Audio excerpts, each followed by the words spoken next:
So hi, everyone. Thank you for coming. We are very excited to host our third annual PathSig Fall Symposium.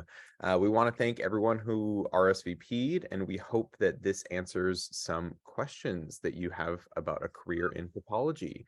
So now we'd like to take the time to introduce our PathSig interest group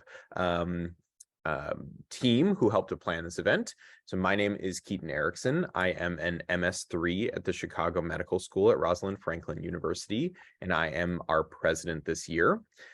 Meredith Herman is here. She is an MS4 at the Michigan State University College of Osteopathic Medicine, and she is our vice president. I want to say hi, Meredith. Hello, everyone. I hope you enjoy today's amazing lineup of speakers. So have fun today. Nolan Donahue is here. He is an MS4 at the Chicago College of Osteopathic Medicine, and he is one of our event co-chairs. Do you want to say hi, Nolan? Hey, everybody. All right, and then we have some other folks who have not tuned in quite yet. Chris Bell, he is an MS4 at the Arkansas College of Osteopathic Medicine, and he is also one of our event co-chairs. And then we have our two social media co-chairs, Tiara Price. She is an MS4 at the Philadelphia College of Osteopathic Medicine, and Nisa Artiaga. She is an MS3 at the Loyola University Chicago Stritch School of Medicine. My goodness, Dr. Mirza, that is quite the mouthful, you know? Yeah, it's a great institution, so it's worth saying the whole thing, you know? All the names. Keep that in mind, PathMatch 23, just saying. No COI. So the longer the name, right? Yeah, you know, that's it. Whole symposium over. That's what I wanted to tell you guys. Alrighty. So our theme this year we decided on is the modern pathologist, social media, and the future of pathology. So we chose this topic because it directly aligns with our organization's mission statement and reflects the ever-evolving nature of our field. So first today, we are extremely excited to hear from our two appointed resident mentors about their experiences thus far in their training programs and advice to early and late medical students that are interested in pathology. And with some recent changes in some of our favorite social media platforms, we thought it would be a good idea to take this opportunity to reflect on how the marriage of social media and our field looks going forward. And additionally, our board has placed a large emphasis on exploring how diversity should be at the foundation of our field. And to that end, any discussion of the future of pathology must include reserved and intentional exploration related to diversity and diversity initiatives. And then finally, we are excited to discuss how the future of pathology education and digital pathology efforts look going forward. So we have 5 sessions today that will touch on the topics just mentioned. We have Dr. Casey Schukow and Dr. Isabella Dishong, our 2 PathSig resident mentors, Dr. Mirza, Dr. Abid, Dr. Ho, and then a recording of Dr. Michael Williams and Dr. Nicole Jackson. Each lecture will be approximately 30 to 40 minutes, and then we will have a brief Q&A at the end of each presentation to answer any questions that audience members may have. And if you're unable to attend the entirety of the event today, that's totally fine. It will be recorded and posted to YouTube and our social media accounts afterwards. As far as questions are concerned, we encourage you to ask them. The chat is open. And then also you are feel free to message any of the PathSig board members who are here, and then we can translate your question as it comes along. So, without further ado, we will dive into our first session. I am excited to introduce our first speakers. First up, we will be hearing from Dr. Schukow and Dishong, our 2 resident mentors, about their experiences thus far in residency and their paths to pathology. So, Isabella, could you please introduce yourself first? Hi, everyone. So my name is Isabella. I go by Izzy, though, too. And I'm a first-year pathology resident at the University of Michigan. That feels really weird to say, but I am from Arizona, and I went to Lake Erie College of Osteopathic Medicine in Florida. And let's see, I guess about myself, I am really interested in transfusion medicine, cytopath, and derm path, and I love cats. So that's about it. And Pilates. Awesome. Well, thanks so much for being here and spending your Saturday with us. And then Casey, could you please introduce yourself? Yeah, absolutely. So my name is Casey Schukow. I'm a first year, I'm a transitional year resident actually, at a small community hospital in Southeast Michigan called ProMedica Monroe Regional Hospital. I kind of found my path a little bit late, and we'll touch on that as we kind of go throughout the rest of the morning session. But I'm applying for pathology right now. I'm very excited, very happy. It's been a lot of fun getting to meet with pathologists, residents, medical students, both in person and over the social media web spaces.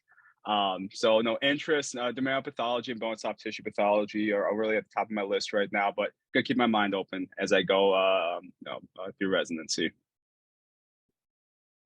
Okay, awesome. Well, thank you both for being here. So let's start off. So could you, you mentioned your path to pathology, Casey. So could you first both talk about that path to this field?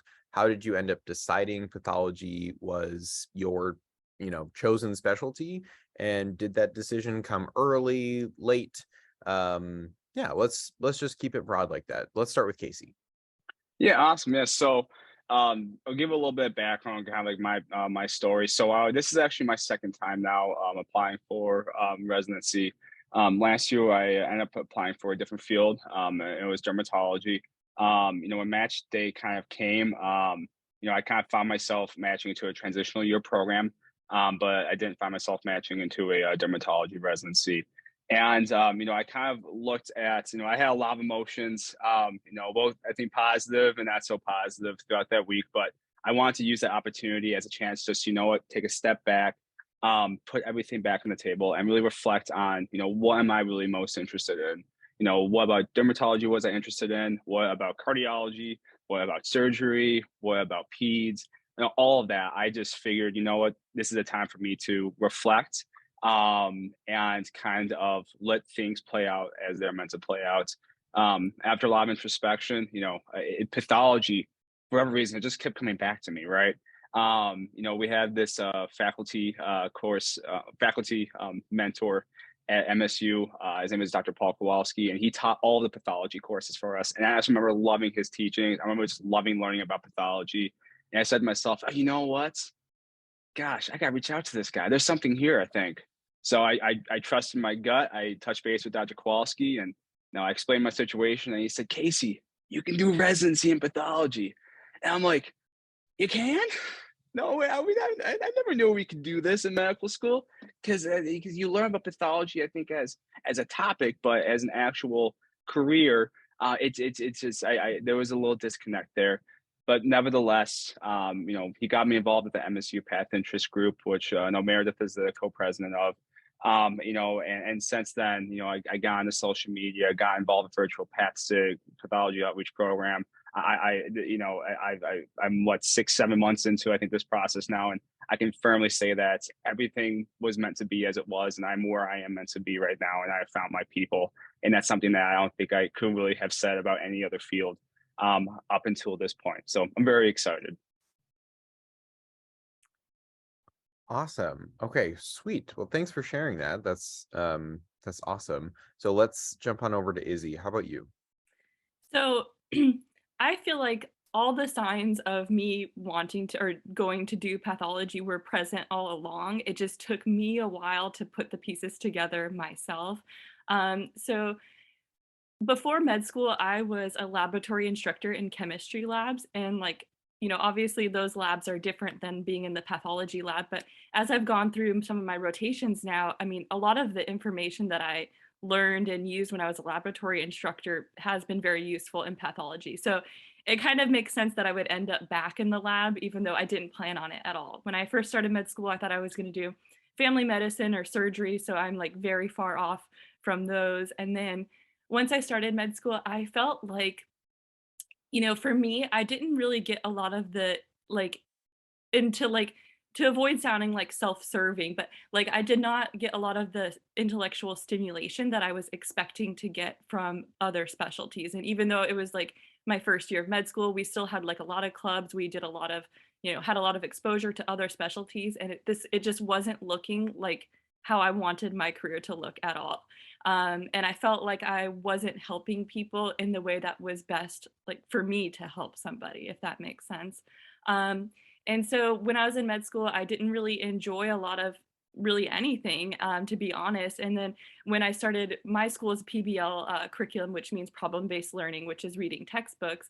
And so I've read Robbins cover to cover like a few times, which is a really cool flex that I always like to drop in there. But so I was talking to a friend after an exam one day, and I was kind of feeling lost. And I was like, really the only thing I enjoy doing in med school is reading Robbins. And she was like, well, that's weird. But like, she's like, you should be a pathologist then. And I was like, you know what? That's actually a great idea. And I kind of forgot, again, like Casey said, that even being a pathologist was even an option. And so then from that moment on, I like did everything I could to try to explore career. Sorry, my cat's wiggling the table. I did everything I could to explore a career in pathology. And I still didn't really know, because it was like I still hadn't been in an actual pathology lab. It sounded cool. It was hard to get into a pathology lab just because, being at a like DO school, we don't have like our own hospital. So it's like I couldn't just go in there and say what's up. And then, I was like complicated with COVID. And so my first pathology rotation was actually canceled. But then when I finally got into an actual pathology lab, and like within the first few minutes, I was like, yes, this is exactly where I want to be. This is exactly the type of people I want to work with. And, because I feel like all pathologists kind of have this just like insatiable like curiosity and like passion for learning. And it was like the pathologist that I first hung out with, I mean, he's definitely later in his career, and he was still like giddy and like excited about like something that like everyone else would be like, why do you care? And I feel like that enthusiasm, regardless of where you go for residency, it's everywhere. And like that like passion for learning and education and helping people, because for pathology, like that's where you go to find answers a lot of the time. And so that was something that I really loved about getting people the answers that they wanted. So that's how I ended up here. And I don't know, it's been a wild ride. So Awesome. Yeah, that's so cool. I like asking people how they find pathology is like always just one of the things that like I find most interesting, because it is, like both of you have said, it's sort of textbook based in our first couple years, right? Like we just learn the stuff for step, and then yeah, is path a career? It a lot of med students don't even know that it's like an option. So super cool to hear both of your stories. So let's now jump forward to present day and talk about what the last 6 months has looked like for you guys. So yeah, what's your first year in residency been like so far? Anything surprising or things you weren't expecting? Let's start with Izzy this time. oh my gosh, the first 6 months, I honestly can't even believe that we're in December already, and I'm like halfway through my first year. It kind of like makes me nauseous when I think about it too much, because it's like gone by so fast. But I guess for me, like the thing that is the most surprising is the fact that like I don't know, like, so I recently took my comlex and my board exams, and I didn't realize like how much time that would eat up and like affect your education and in pathology. And so I really agree with everyone else where like get them done as soon as you can, so then you can actually focus on pathology, because I feel like I lost 2 months. So it's like even though we're 6 months in, I don't feel like I've gained like 6 months of pathology knowledge. So that's just like one piece of advice, that I didn't realize how much level 3, because I'm a DO, like how much that would eat into my time. Aside from that, like it's pathology, I feel like is a very humbling experience.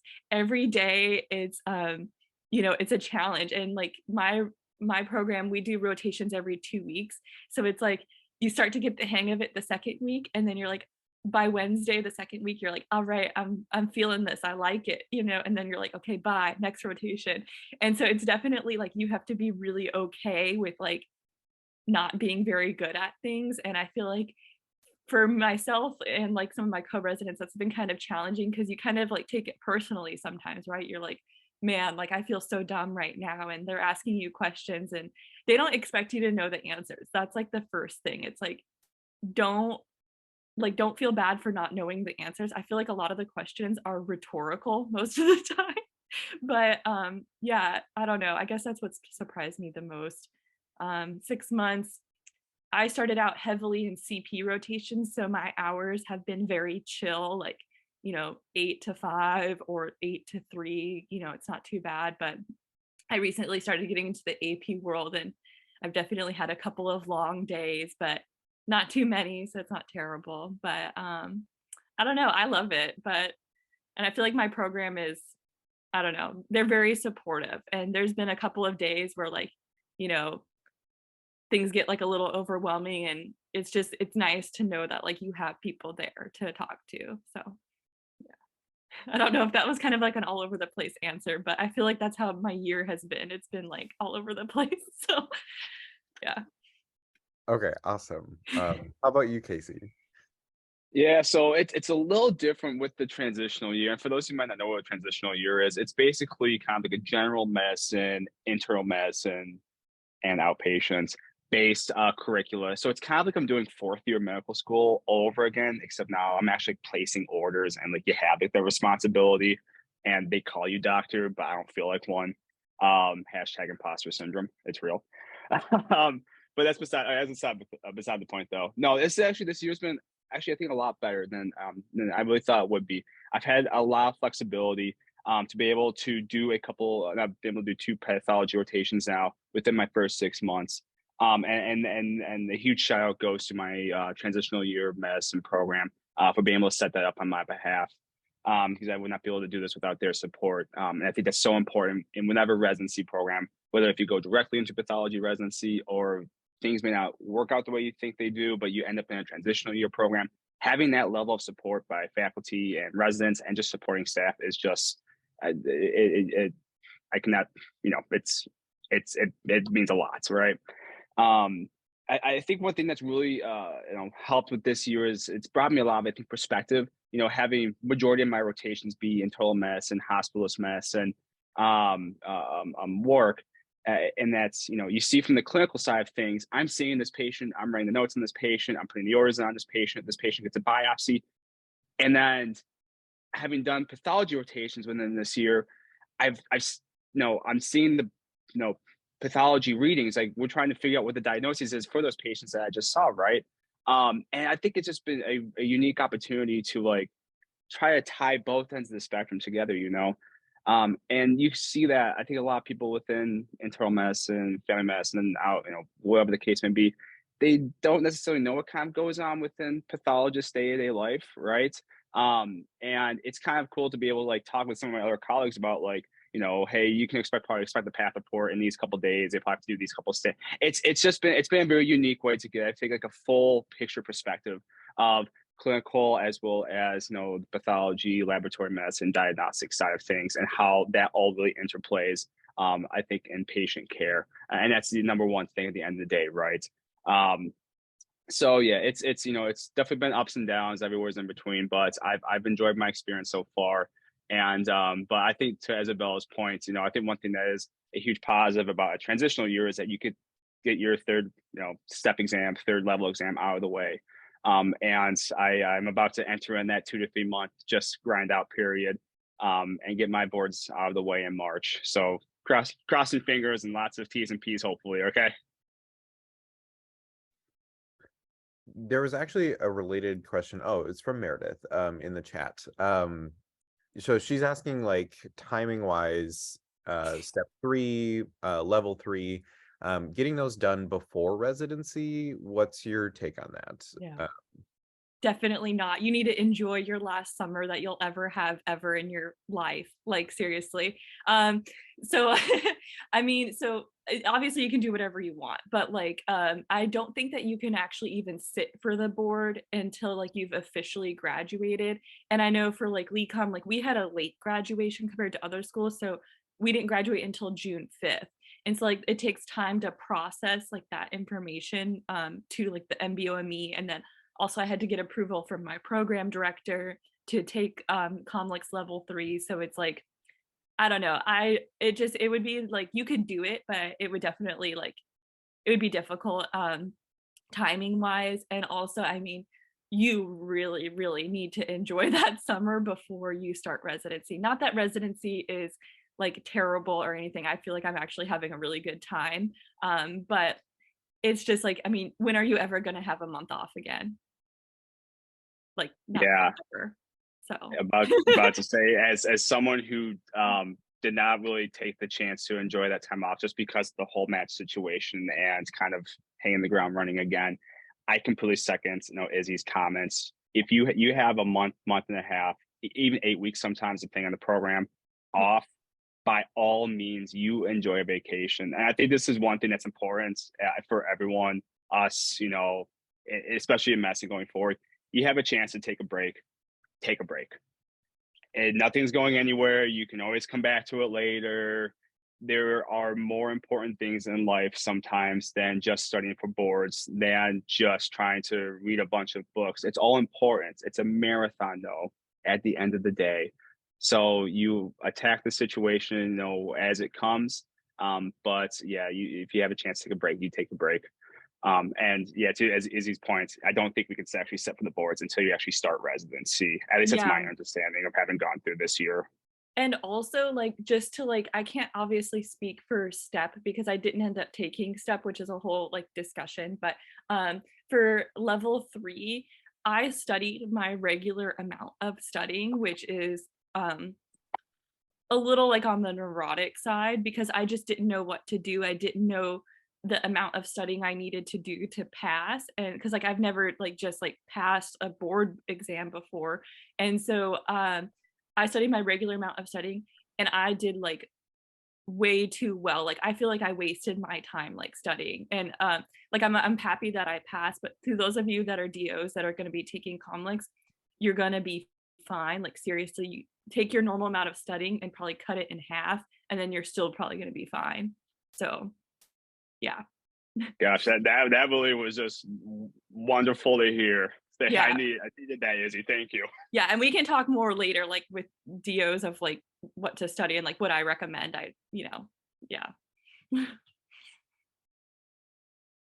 Okay, great. So that actually is like a great transition back to like 3rd and 4th year now of medical school. Yeah, I guess so. We have a bunch of 3rd and 4th years on the call. So what advice do you have for us for current 3rd and 4th year students? Anything you wish you would have done differently? Anything that you like did super well and like 100% stand by? Yeah, anything. Let's start with Izzy.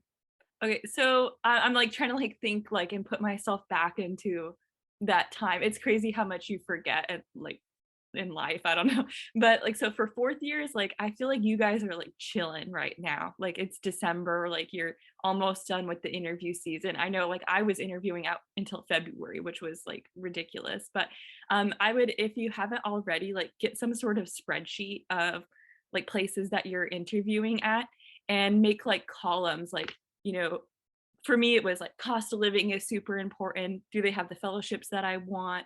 And then I had like a whole column for vibe, like general vibe, and just things like that, and start going through that and kind of setting it up, because you will forget a lot. Like, so I did not set up this whole spreadsheet thing until like January, and like I feel bad for and I feel like this is like somewhat disrespectful to some of the programs I interviewed at, because I like was thinking about like some of the interviews I did, and I don't remember the interview really at all. And so like that was like not a good place to be in when I was like developing my rank list, because I just didn't remember. So try to avoid that. That's like the only like constructive criticism I really have to add for the 4th years.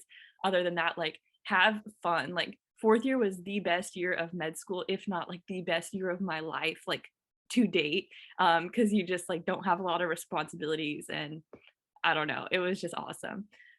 So for 3rd years though, let's see, you're getting into like the time where you're gonna have to start thinking about like setting up away rotations soon. So I don't think that really opens until you know, like May, or not May, like April, March time. But you want to make sure you have like really like tedious things like put together, which is, you know, make sure all your vaccinations are up to date, make sure your like BLS stuff is up to date. You know, some programs may require you to get titers. Like I did away at Cleveland Clinic, they made me do like MMR titers, and then I had to get revaccinated for mumps. But it was like weird. It's like little things like that like really push you back. So start getting like, there's this thing called the AAMC general like general immunization packet. And that's what a lot of programs will expect you to fill out and upload into VSAS. So I would recommend like looking at that and kind of get all your stuff together. Make sure you have your board scores, you know, because sometimes they make you submit those for step 1 and level 1. I know it's like pass fail now, but still, it's just little documents like that. That's really like was very stressful. I didn't start any of this like organization stuff until April, and I was very stressed out trying to get an away rotation. And then as you get into like, you know, studying for step 2 and level 2, start early, you know, like when you're doing your shelf exams, you know, you have like your UWorld sections where it's like family medicine, peds. Like when you're doing family medicine and peds, do those sections. And if you haven't done those already and you've already gone through those rotations, start doing them now so you don't get overwhelmed. I was very overwhelmed for my whole 3rd year was and into 4th year was really just a mess for like, I don't know, maybe that's just my baseline. But I don't know, but it was just really stressful because I like, you know, I put off studying, and then I had to postpone my board exams until July when everyone else was done in June. And then that bled into, you know, me setting up my ERAS and doing my personal statement. And so everything was just late. So now it's December. You guys have plenty of time to get organized, learn from my mistakes. I still ended up fine, obviously, but like it was just very stressful. So I would just, my biggest advice for the 3rd years is to get organized now and have a timeline now. Step 2, level 2, it's not as bad as step 1 and level 1 for sure, but I still found it to be a challenging exam, especially for someone who is going into pathology, because my strongest subject being, you know, pathology and pharmacokinetics, like those really aren't on level 2 and step 2. So I thought the exam was way harder, but yeah. Let's see what else. Oh, start looking into programs that you might want to do away rotations at. Like do your research, talk to the residents. I feel like all pathology residents are super friendly. For me personally, like I don't know, I like to think I'm a friendly person, but I also am really bad at responding sometimes. But like, you know, don't be afraid to reach out to people. Yeah. Okay, sweet. Yeah, let's jump over to Casey. Yeah, I was about to say, and I'll segue into the next part of this because Izzy nailed it. I don't have anything further to add. From like logistics, organization, everything. She's on the ball. I hated step 2, man. That's a DO. You think about it. You take step 1 and level 1, and you take step 2 and level 2. And then you have to do, but it's an extra like what you will subscribe. That's an extra like $3,000 altogether. Think about that stuff. So I don't know. I'm happy not taking step 3. Whatever. Okay, that's beside the point. The only thing I'm gonna really say, and then this will kind of go into like interviews, because interviews comes up during your 4th year, right? Throughout the entire 3rd and 4th year, be yourself. And what I mean is that literally just be yourself, be who you are. If you know, get to know others. You know, you go through surgery rotations, you go through family medicine rotations, pediatrics, some pathology rotations for those doing OAs. And throughout all this process, talk with others, get to know the faculty, get to know other residents, be open, be kind, you know, have fun with it at the end of the day. I was by golly stressed out during my 3rd and even my 4th years. You know, and you know, constantly being under that level of stress, or constantly feeling like, oh my gosh, I have to like be this one thing. This is what everyone's expecting. No. They all know you're a 3rd and 4th year. So give it your best, put your best foot forward. You're gonna be wrong. And that's okay. That's how we learn, right? I've been wrong a number of times. I'm going to be wrong a number of times for the next many years of my life. Hopefully a lot less number of times after residency, right? But that's part of the process, right? And it's okay as long as you learn something, as long as you grow. And if you need help, ask for help, right?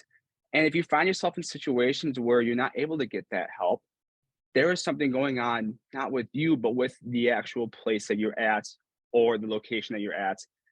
And that's a red flag. And that's something to really consider as you move forward, right? But I feel like on the whole, a lot of people are very kind and want to help others out, right? And with interviews, it's the same thing. Just be kind, be polite, be yourself, be open, right? Be honest. I think people really, they want to get to know you for who you are. And it's not always just about the mess. The mess is very important. What you've done, what you've been able to contribute to pathology, if you're applying for pathology, is really important. But if you have hobbies, man, be excited about those hobbies. We have shrimp. Who has shrimp, right? And we love them, and we have plants that we love them. I like to exercise, watch anime. Like, that's all stuff to be very proud of. Be proud of who you are. And don't let anyone else knock you down for that stuff. I was a football player. I was knocked down because I was a football player. That to me was a red flag that maybe I'm not where I need to be, right? And that was part of my, self-reflection, introspection process. And as I've made my way into pathology and I've just been a lot more open and being more comfortable being myself, I finally realized that, yeah, these people get me for who I am, and I get them for who they are. And that's important. So hopefully some of that stuff resonates. But yeah, especially during interviews, be open, be honest, have fun with it. Try to have as much fun as you possibly can. Life's too short. Yeah, I think that's great advice. Yeah, Izzy, anything to add on specific to interviews? Yeah, anything? I kind of just forgot about interviews. I was like, oh, whatever. But like the fact that I'm like, oh, whatever about interviews, that's like kind of speaks to like what Casey is saying, because for my first interview, I was really stressed out because I was just scared what they were going to ask me, because I don't know, I felt like med school interviews were really intimidating. So that was the last thing I did. But at least pathology residency interviews, they're just like normal conversations. If you're a good conversationalist, you're going to be a good interviewer, and you really don't have much to worry about. So after my first interview, I didn't really, other than like looking up the basics of the program to make sure like I knew who I was talking to and like what the program had to offer, so I could have good questions. I didn't really do a lot of prep. The biggest thing is to just be genuine and be who you are, because I also feel like when you aren't afraid to be who you are, that means that you have a certain level of like maturity and self-awareness, that like you're confident and comfortable in who you are. And that is, I feel like, really a breath of fresh air to work with, because, and this is like no fault on like med students at all, but like when, you're a med student and you're going through like, the trenches of trying to get into residency and impress people, sometimes you're kind of nervous and you feel like you have to present yourself a certain way and have a facade of like, maybe who you really are, just for whatever reason. I know like I went through that, and I felt like I really wasn't true to myself a lot of the time throughout med school. But like, just like just let you be who you are. I was like joking around on a lot of my interviews, and they're just like normal people. And I think like in pathology, a lot of the time, like, not in transfusion or CP rotations, but you're spending like, we're spending like hours like across like a microscope from people. Like in my derm path sign out, we were in sign out from 9 a.m. to 1 p.m. So like, you're not talking about pathology that whole time. Like you're talking about like life and stuff. And you're like, they want to know, like, can I work like 4 hours, like 6 inches away from this person? So like, that's really what they're looking at, I think, anyway. Absolutely. And just to like bounce off that too, be a team member. Like know how to be a member of a team and how to work alongside others, because that's just the name of the game with pathology. Everywhere's a pathology, I think, especially medicine, yes, but pathology especially. So just please keep that all in mind too. Okay. Oh, and have a good Zoom background, like obviously. Like, we should all know that by now, but like get something cool. Like my background sucks, like this blurry, like whatever. it's such an easy way to have a conversation starter. Like for me, I like really love this artist. Her name is Lamelle Podium on Etsy. I don't remember her actual name, which is embarrassing right now. I hope she doesn't watch this. But like but like she has like these amazing like watercolor like pathology paint. Yes, Liami. I think that's how you say it. But she has like these amazing pathology watercolor paintings, and I hung them up behind my my screen. Not that you have to get those, but I bought them for myself when I finally submitted my ERAS, because it was like an award, for myself. And like other people, they would have like instruments hung up, or just random other art and things to, plants. Like just it's an easy, like low hanging fruit to get the conversation started, because regardless of how like, extroverted you are, like being on Zoom is kind of awkward a little bit. And so it's just easy to break the ice that way. So yeah.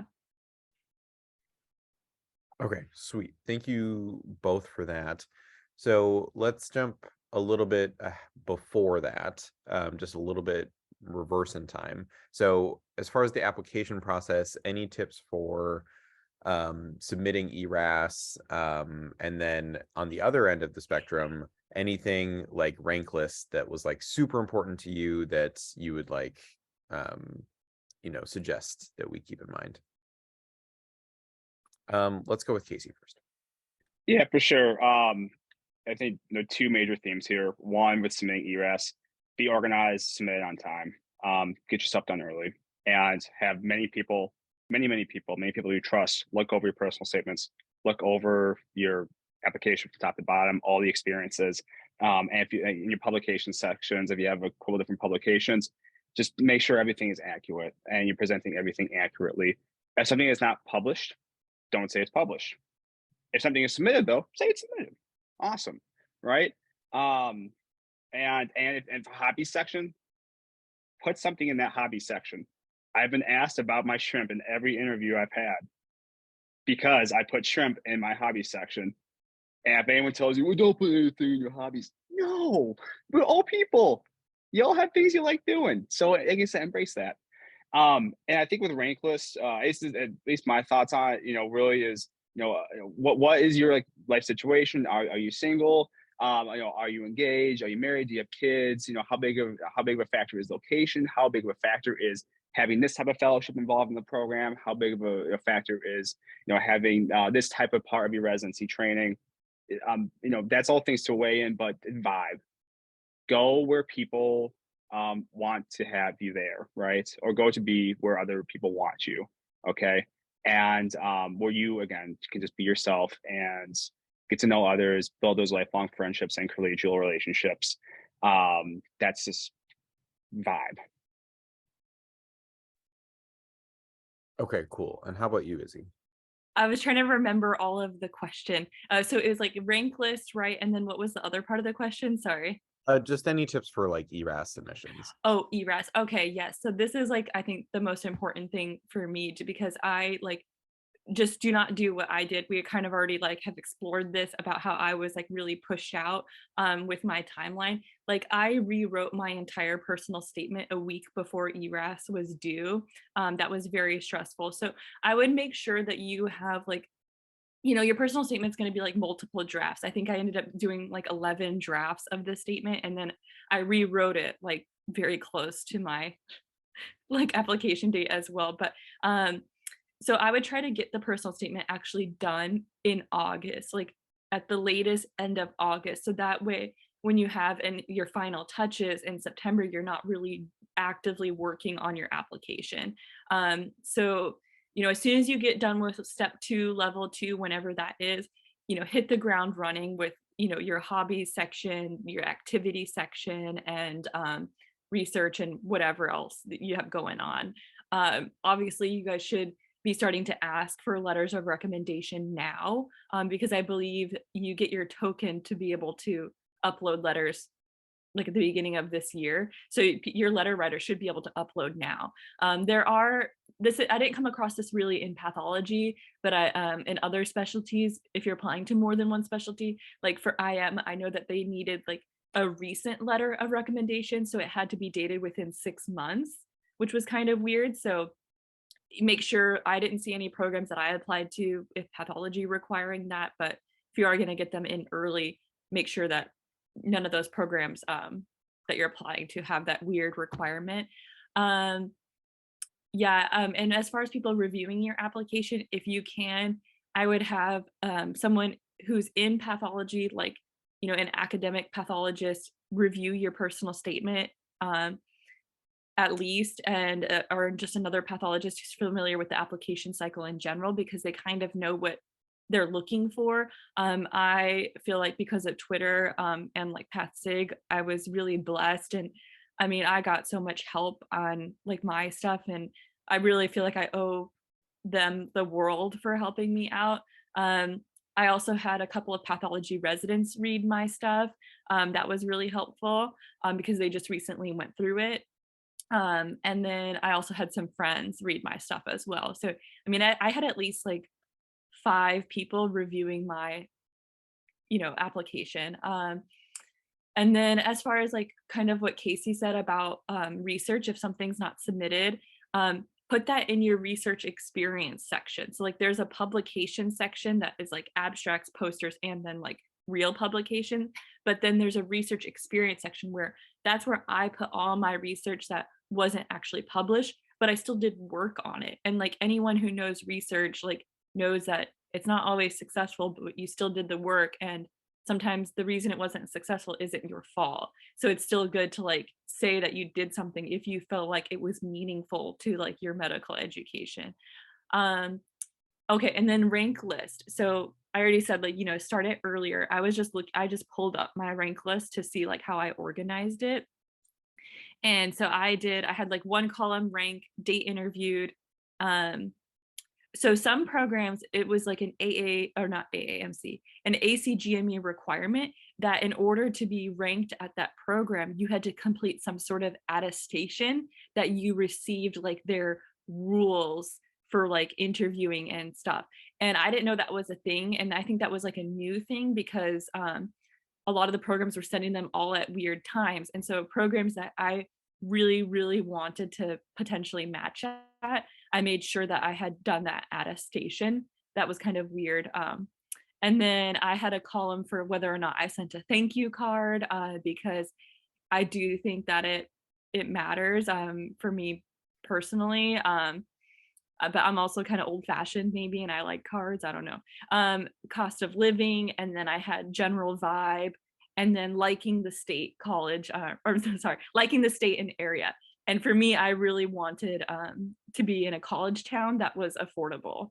So that was like the biggest thing as far as location for me. That, and for me, I looked at also like diversity of the program, like Casey mentioned, single, like married with kids, just like from different areas of the world and things like that. I wanted a program where there was like all kinds of people there because like, we're all going through like different phases of life. And so at each like phase of my life, I wanted to be able to fit in with like other people in the program, if that kind of makes sense as you move through. Yeah. Okay, great. So let's switch back to like your first 6 months. Reflecting on these first 6 months of residency, like what tips do you have for like current 4th years who have residency on the near horizon? Tips to balance, work-life balance, if that's a thing, or if there's like family stuff, any tips or reflections that you have after these first 6 months in residency. Let's go with Izzy first. Okay, so first 6 months of residency. So like a little bit about me is, so my family's in Arizona and in Florida, and then I'm in a long distance relationship with my boyfriend. He's in New York, so we're about 7 hours away. And so for me, I think like the hardest thing was, moving to Michigan I've never even been to Michigan before. And so it was like, it's like, hard because you don't really have any friends. I mean, thankfully, like I know some people from Path Twitter that has made it a little bit easier to get like assimilated there with everyone. But that I think is the hardest thing, is like getting used to like being alone from like everyone if you don't end up somewhere with family. So for me, like, you know, I had always wanted to try Pilates, and a lot of my co-residents did it, and it's kind of like a luxury thing because, you know, Pilates isn't the cheapest thing to do, but I went and tried like a class, and it was something that I really loved, and it has been really like outside of work and like having fun with like the people that I work with, it's really the only thing that I've like enjoyed like by myself in my personal life. So having those hobbies that you guys all talk about in your activity section and hobby section, I mean, the reason they ask about that is because when you move somewhere away from everyone that you know, what really comes down to like your mental health and whether or not like you're going to be like happy as a person is like, are you like comfortable like with your own hobbies and know yourself well enough that like you're going to be able to find something you love to do even when like you don't have anyone else to do it with, if that makes sense. So that I think is the biggest thing for me. I've always enjoyed working out, so it was like an obvious thing to try something like that. And then, you know, just invest in yourself, you know, because residency is difficult. I enjoy residency a lot more than I enjoyed my second year of med school, that's for sure. But it's still like, this is a difficult job. And, you know, sometimes, you know, it's hard, like, you know, diagnosing people with end stage cancer and, you know, transfusion medicine sometimes is kind of tough, like, because you lose a lot of patients. So you really, you know, you have to really invest in yourself and make sure that you're okay, and make sure that you're getting enough sleep and everything like that. Thankfully, pathology, I feel like they really understand the sleeping thing, because you really need to sleep in order to learn. And mostly pathology residency isn't doing like, you know, a bunch of scut work. I mean, you are like there to learn. So like a lot of, I feel like programs respect that and understand it. Yeah, I feel like that's my advice. I don't know. Actually, I'm gonna go Don't go over, sorry, don't go over like your budget with like cost of living and stuff. Like I got an apartment that was like way under like what I thought I could afford. And I'm really glad I did that because there's been like a lot of things that I've needed to pay, like for like things on my car that, you know, I've neglected in medical school, because I feel like you neglect your whole life in med school. So definitely like try to live below your means when you're looking for an apartment. I mean, for me, like getting a residency, like this is the most money I've ever made in my life, which, you know, I feel like is a common feeling for a lot of people that starting residency, but don't go crazy. Yeah. Sorry, Casey. No, yeah, I'm gonna go off script quickly because I literally live in Plymouth. I live in the basement of my fiance's grandma's house because we're trying to save up for a wedding during first couple of years of residency.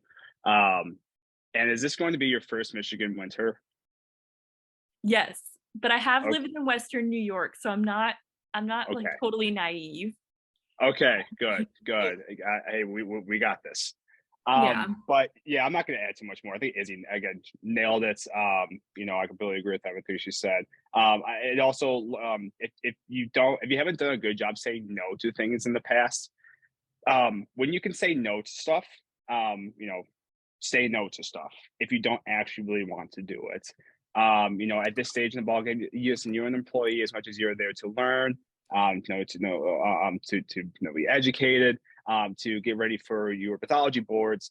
You know, you're working, you're making money. You know, if you have families, you have kids. You know, there's other things in your life you got to really balance, right? So you don't have to go, you know, gung ho on one aspect of your job versus another, right? Long story short, try to have that balance. Say no to things you want to say no to. Say yes to things you want to say yes to, and don't say yes to too many things, because bandwidth is a very legit thing, and it's just getting into that habit right now. You know, if there's certain things you have to do, then you gotta do them for, you know, both at home and at work. But by golly, if you say no to something and you have a very appropriate reason and you do it respectfully, and somebody doesn't like that, so be it. You're not going to please everyone, and that's just a reality, right? But as we said before, as we made that clear here, be kind, be yourself, be open, be the best member of the team that you can be. But don't put too much on yourself in any aspect of work, and then as in life. Well, awesome. Thank you both so much. So before we say goodbye to you, any last pieces of advice that you would give for current medical students? I'll just leave it broad and open like that. Last parting pieces of wisdom. Just enjoy it, you know, enjoy the time, enjoy. I know that's like such a terrible thing to say to someone who's like already gone through the whole process. Like I feel like I have like hindsight and like nostalgia like really bad right now.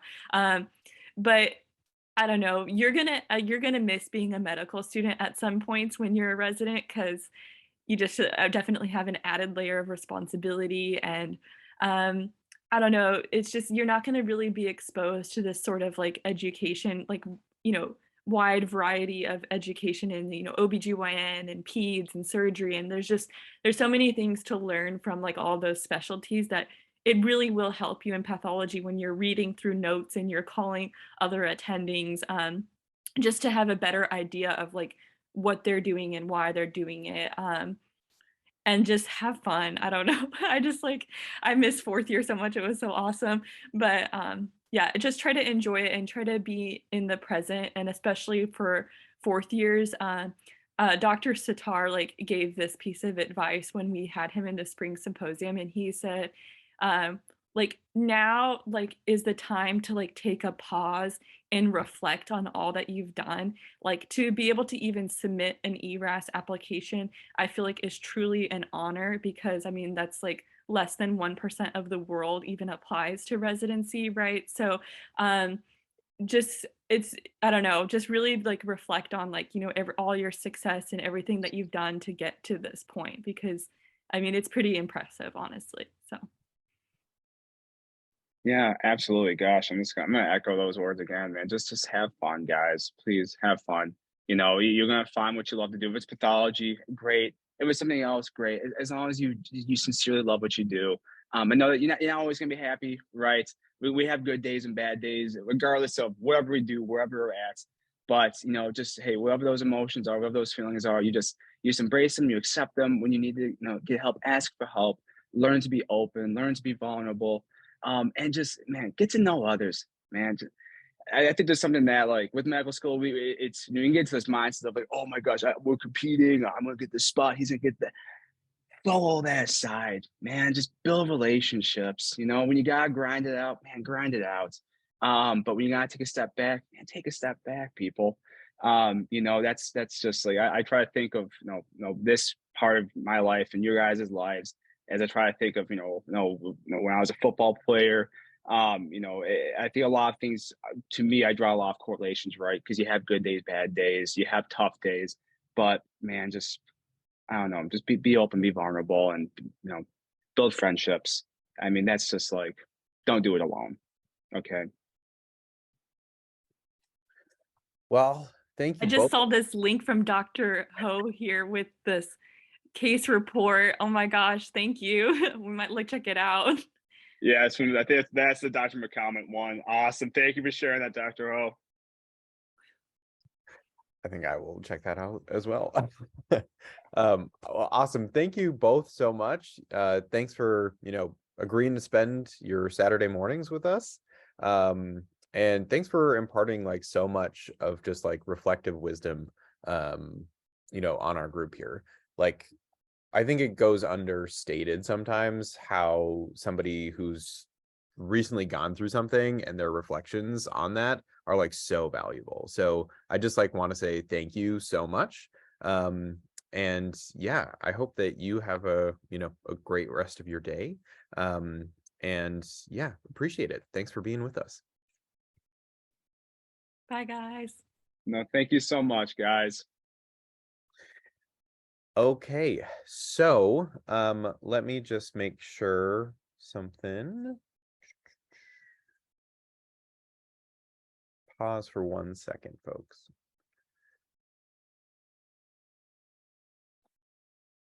All right, we're just gonna take like 2 minutes here to make sure everything's in order, and then we will get on with our next session. So if you need to run to the bathroom, grab some coffee, go for it, and then we will be back in just a couple minutes.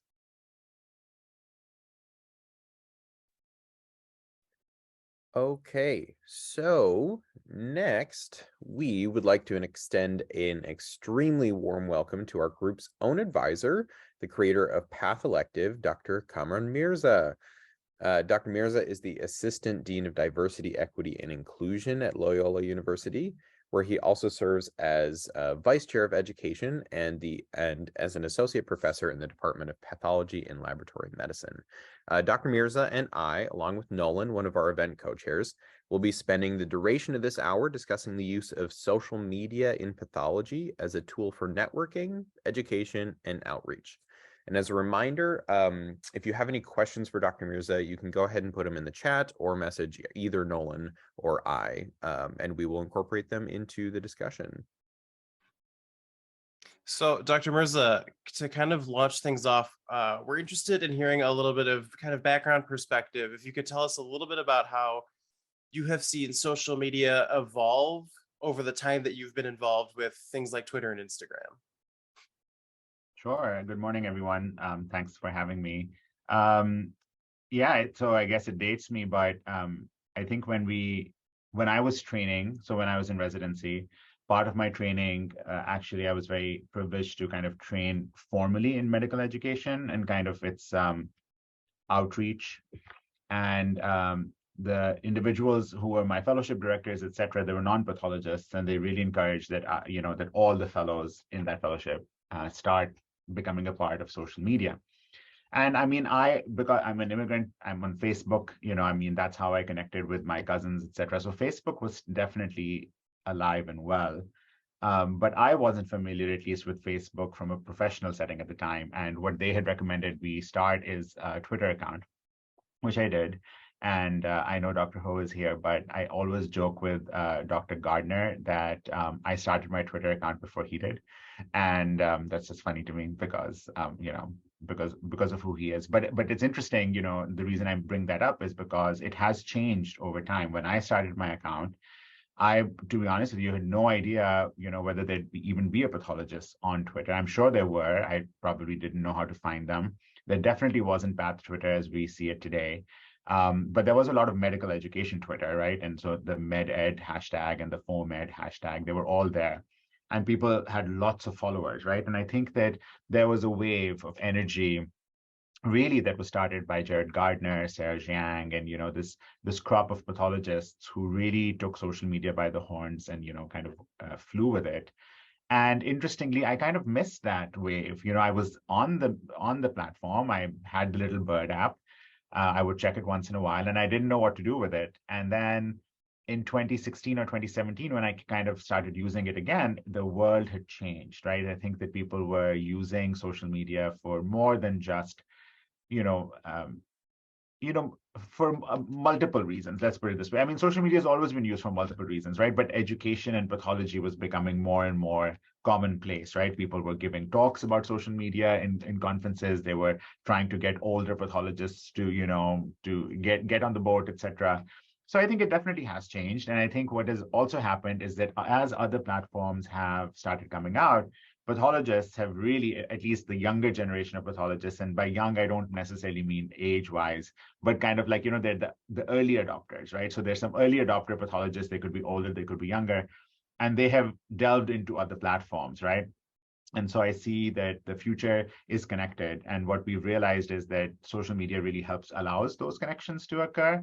And I think that in general, everyone has kept pushing the boundaries, right? If people were just on to, put out a tweet once in a while, that has been elevated to teach on pathology, pathology laboratory medicine. If they were just teaching alone, now they are teaching on platforms like Schukow, right? And if they were teaching in platforms like Schukow, now they're reaching out to others and kind of being collaborative. So I think that we've just leveled up consistently, and I'm sure someone is level upping right now, right? I mean, as we speak. So I think that that's the brilliance of it, that, good ideas beget additional good ideas, good collaborations beget more good collaborations. And I think that it's really just organically evolved over time. Great. I'm wondering if you can give your best spiel to somebody who's currently not on like a Twitter platform or Med Twitter or Path Twitter? Like, what are some of the benefits of being involved in the social media space like that? Yeah, give your best like bargaining or like spiel. All right, so I'll say a few things. One, I wanted to kind of start off by saying, and I forgot to mention this, is that I think that we're talking about the modern pathologist, and I think that the modern pathologist isn't necessarily one that's on Twitter. That's kind of like postmodern already, right? I mean, everyone should be on Twitter. Let's start that way, right? And by Twitter, I mean your social media poison of choice, right? Your platform of choice. So my spiel would be that if you had a magic potion that could supercharge every aspect of your professional and personal existence, would you use it or not, right?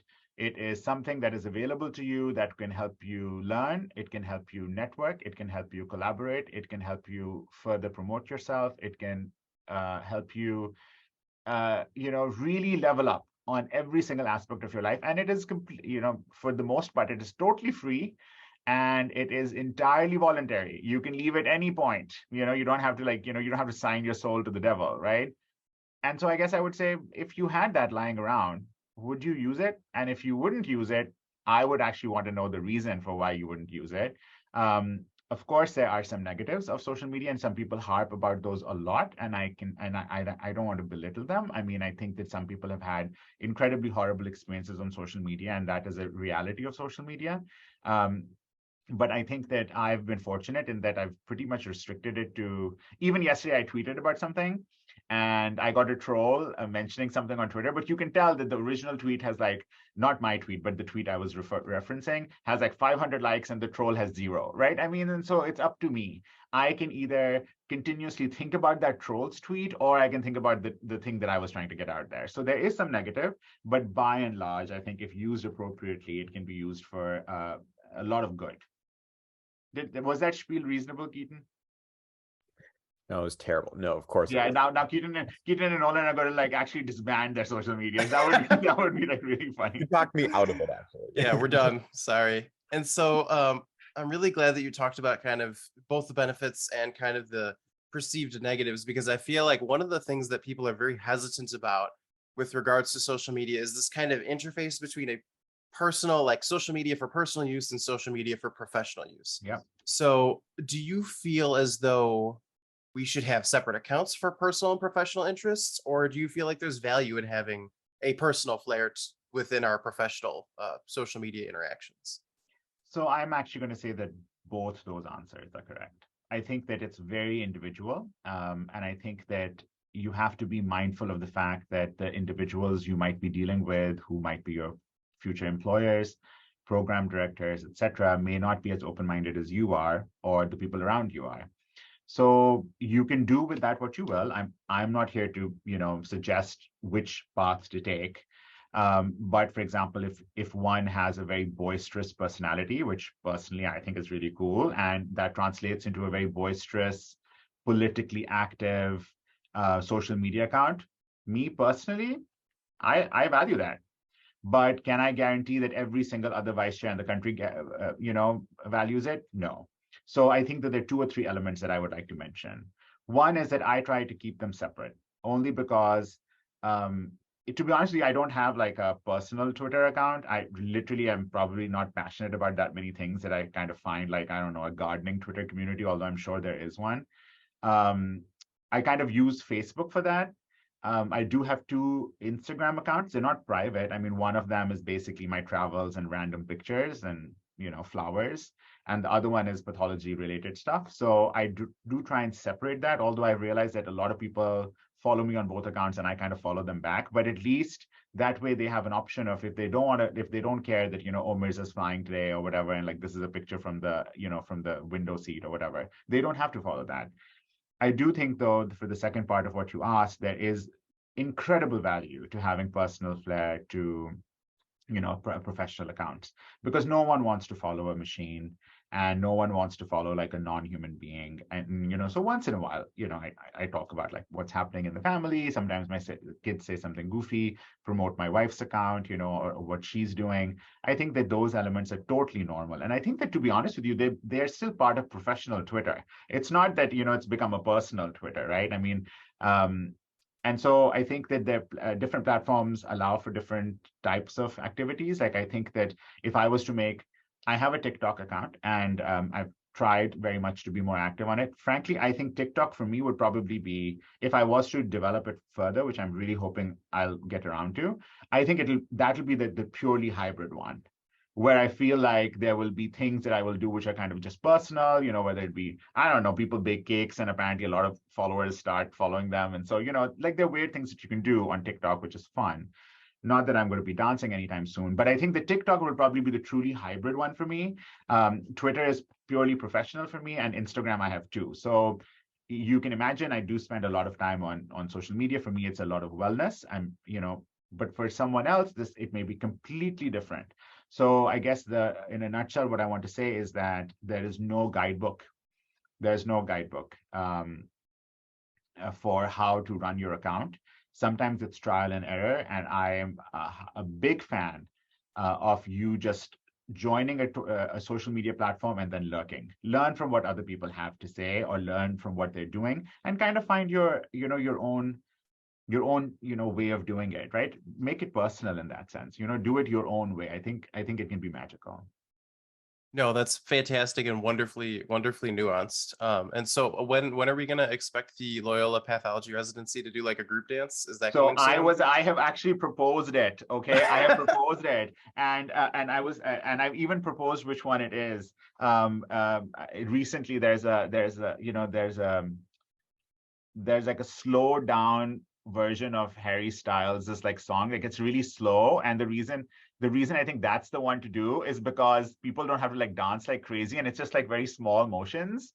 And I think that we should do it. I have a feeling we should do it in the spring. My residents are probably gonna like disown me, but I think that wouldn't it be cool? Like I would want to match at a program where they do a little very decent, very appropriate. I'm not talking anything crazy, but like a decent, appropriate kind of TikTok dance. Bashma 23, you guys. I love that idea.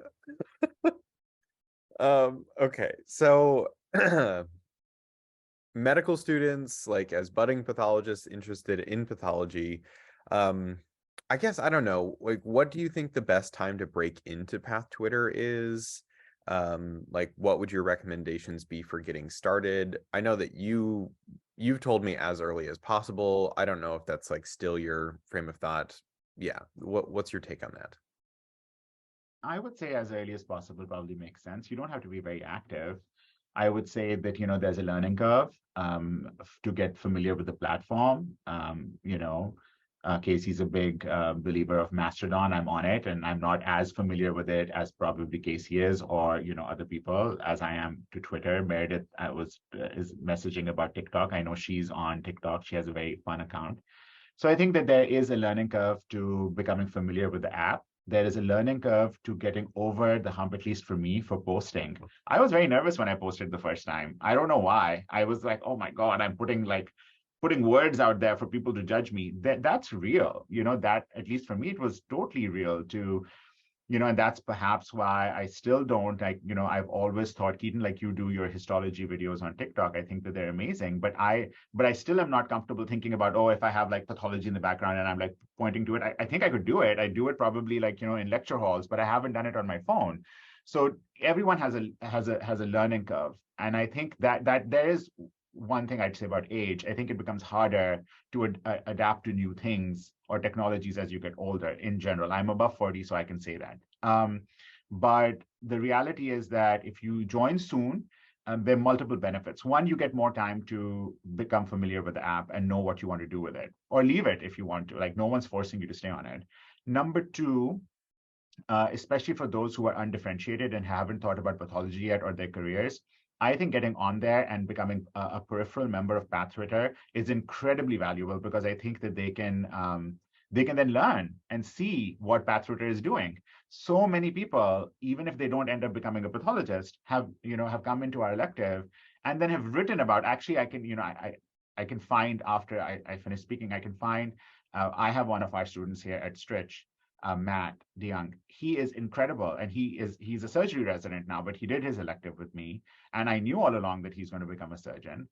But he wrote this piece, which I think is incredibly valuable, about his experience with pathology and Path Twitter. And I think that that's even more valuable than if any of us write about pathology, right? Because obviously we're like, we are the people who've already drunk the Kool-Aid. But it's very nice to hear from people who decided that, this isn't the Kool-Aid that they want. They wanted the yucky one, but it's up to them. So I think that you get time to become familiar with what pathology personalities are like, because I think one of the biggest problems and why we feel like pathology isn't modern is because they don't know the modern or the current pathologists. They just don't know. And if social media is a way for us to show them our persona, great. One thing I will say, and I don't know if this is directly connected, and I hope I'm not taking the thunder from a future question, is that really, to be a modern pathologist, if you were to ask me what the definition is, I would say that the definition is that we have to be present in every part of medicine. We just have to be more present. We have to be at every opportunity for people to be able to see us, physically see us, hear our voices, whether this be random committees in hospitals, whether it be in committees in organizations, non-pathology things, right? It's not good enough to just show up for the second-year medical school lectures, show up for graduation, show up for white coat, show up for random lunches. Pathologists in general don't do that historically, and I think that's the problem. The modern pathologist is that pathologist who is seen, right? We aren't seen usually by our patients, and that's fine. That's part of our job, right? At least for now. But I think that the definition of a modern pathologist would be one that is very, very visible. No, I think that's super poignant. And I know, at least from a little bit of personal experience, I think the MLSs have us beat in terms of, they call it labvocacy. Yeah. And being an advocate for the medical lab, I think this is specifically in terms of like legislative kind of stuff, but just in general being more visible. I totally agree. So the next question is kind of about a transition period. And like, as we're moving through medical school and we get closer to residency, does our approach to social media and our interactions in like the social media space, should those evolve and change as we get closer to residency? You're really putting me in a spot here. So I'm an old school person, and my opinion may not jive with a lot of people's opinions. But even though I'm old school, I'm also very kind of open-minded. So I'm going to give you two recommendations. To be honest with you, I think it depends on how it's what it's changing to. You know what I'm saying, Nolan? It's a very charged question, right? So, for example, if you used to be a person who, I don't know, posted about pathophysiology in your second year, and as a fourth year now you're posting about drunken nights in the bar, right? I would say probably don't do that. You know what I'm saying? So I guess it really depends on what the change is. I think naturally, as one matures and ages over time, our posts, similar to our conversation, changes. And so I think that there is a normal progression of what types of posts. I probably made, X type of posts when I started 10, 11 years ago, or whatever, 9 years ago. And then now perhaps my posts have evolved, right? And maybe matured, and hopefully for the better. So there's a natural change. I would say that if you are using your platform for good, and being vocal about things that might even be controversial, me personally, I think you should do it. I think it's what you believe in, and it's what you stand for. And I think that if programs see that and they don't value it, then perhaps they don't value you. If you have a very controversial stance on a controversial topic where there may not be a clear this is good and this is bad, which often is the case, I would still be hesitant, to post something from a very, very professional account which doesn't jive with what you've been posting before, right? If there's a humanitarian crisis anywhere in the world, and you don't post about it and you have a platform, I think that's criminal, because you should post about it, because you should propagate the message. There might be people in your feed who have not even heard of the problem, and they will hear it because of you. So I think that there is responsibility that comes with having followers, right? Not like Superman, but there is responsibility. There's responsibility to be correct in what you say. There's responsibility in promoting things that may be of value to you. And there's responsibility in promoting causes that may be close to your heart. And I think that that's very relevant. Now, in that, unfortunately, social media can also be a place where a lot of like misinformation gets out there, a lot of very controversial, strange things happen. So the old school part of me now, which you may not agree with, but I say this kind of just as a friend, is that don't necessarily delve into that too much when it's time for residency, because that may not be understood by someone the way they would understand it if you had a conversation with them. So just remember that whatever you're posting is being posted kind of in a way that anyone is open to read that in their own language, right? So once the text is out there or the image is out there, they are reading it with their own lens. Often I ask my wife to not to proofread, but to check the tone of emails that I might be writing in anger or whatever, in frustration. And I read them out to her. And when I read them out so gently and politely. And she's like, I don't want you to read them out, because I don't want to hear you saying them. I need to read the words. You know what I'm saying? And so I think, and that's why, and I don't let her read it because I don't want her to change it. But the point is that you don't have control over how someone is reading it. You don't have control over how they're perceiving your tone. And so for the most part, that's not a problem. But as you become more prominent or more responsible or have more followers, I think that you have a higher level of responsibility. But that's just my opinion. I mean, I think there's no harm in being careful. Let's put it that way. Well, on that same note, like, what are some pitfalls like that people should definitely be aware of and try to avoid, especially having like a professional presence on social media, like big things to like watch out for and be especially careful of? I would say that if you are uninformed about something, don't post about it. If you don't know the details of a particular policy, situation, person, don't give opinion about it.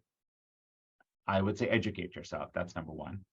Number two, there can be situations where people are harassed on Twitter. It has happened to even people in Path Twitter. And that can be very, very bothersome naturally. So I would say in situations like that, the block button is your friend. If you are in a position, obviously, where God forbid something really bad is happening, somebody is impersonating you or has hacked your account, et cetera, then naturally those are very stressful situations to be part of. So I would say just be cautious. Curate your following appropriate. I mean, you can't really control who follows you, but although unless you lock your account, which is also an option, you can lock your account. It doesn't have to be super open. But I think that there are ways and mechanisms to try and avoid some common pitfalls, and and we don't have to go over them, but people have written about them, there are lectures out about them, the lectures about the ethics of it. Obviously, the big ones, right? No patient information. Obviously, don't post things that are that are not well researched. Don't do things that are against your hospital's policy or what have you. Make sure that you unlink yourself to your institutions, if that's what the policy requires, et cetera, et cetera. So I think that, I don't know if I'm answering your question, but I think that in general, there always be prepared that social media is going to throw you a curveball when you least expect it. Yeah. And just kind of protect yourself, I would say. No, that's great. So pivoting off of that, we're going to move to some points about discussing kind of the use of social media as a tool for education. And I feel like Dr. Mirza, you're the perfect person to talk about this as somebody who is the founder of Path Elective, kind of the foundation of pathology education online. I was curious, like, pathology itself seems to really lend itself well to being taught virtually. And I'm curious if you could talk about some of the factors that are at play there. Love that question. Thank you. Path Elective was a big team, but I'm happy to take some credit for it. I think that it is unique in the world of medicine because our clinical encounter usually is with patient cells. And because our clinical encounter is with their cell at their cellular level, we can teach about it in ways that other people can't. So for example, if the majority of the understanding is with the physical exam, that doesn't necessarily translate very well into social media. I mean, you can do it, you can, and you can simulate it, etc. But our conversation is all about visuals, right? We are interpreting the data that the human body is showing us. There you go. It's 2D. When it's 2D, we can go to the moon with it, basically, right? I mean, and so I think that by itself lends itself really well to pathology education. Another thing is that by and large, the bulk of the diseases that we talk about, there haven't been major breakthroughs. I mean, some things have been like renamed. Obviously, we've gone far ahead in molecular, right? But like the basics of all pathology, right? If you think about Robin's pathology, the basics of leukemia, like, the fact that these are immature cells that have stopped differentiating, those things really haven't changed. So we're really building on a vast, vast sea of knowledge. I mean, of course, we can keep going on and go into the molecular level and all of that stuff. And I'm not saying that we're not current. We totally are. But I think that there's a lot of resources that are out there that we can translate onto social media platforms. There's a lot of discussion we can do onto social media platforms, right? I mean, and all of the amazing kind of platforms that have been created. Dr. Ho was here, or he might still be here. I mean, Kiko itself. I think that the fact that we can now put Path Presenter, for example, another one, you can put slides into platforms that people can actually interact with them. Wow, that's like incredible. So I think it lends itself really well. As a diagnostic field, it lends itself really well to being taught across the board. And I think that changes the game for inclusivity in our education. The ability to teach beyond the four walls of my office, the four walls of the hospital, the city of Chicago, the world, right? I mean, there's nothing stopping us anymore. And I think that there's a brilliance to this. And we've shown that we can really maximize this and leverage on it too. And I hope that we continue to do that, because the whole world basically can learn pathology now. There's really nothing stopping it other than access to an internet platform.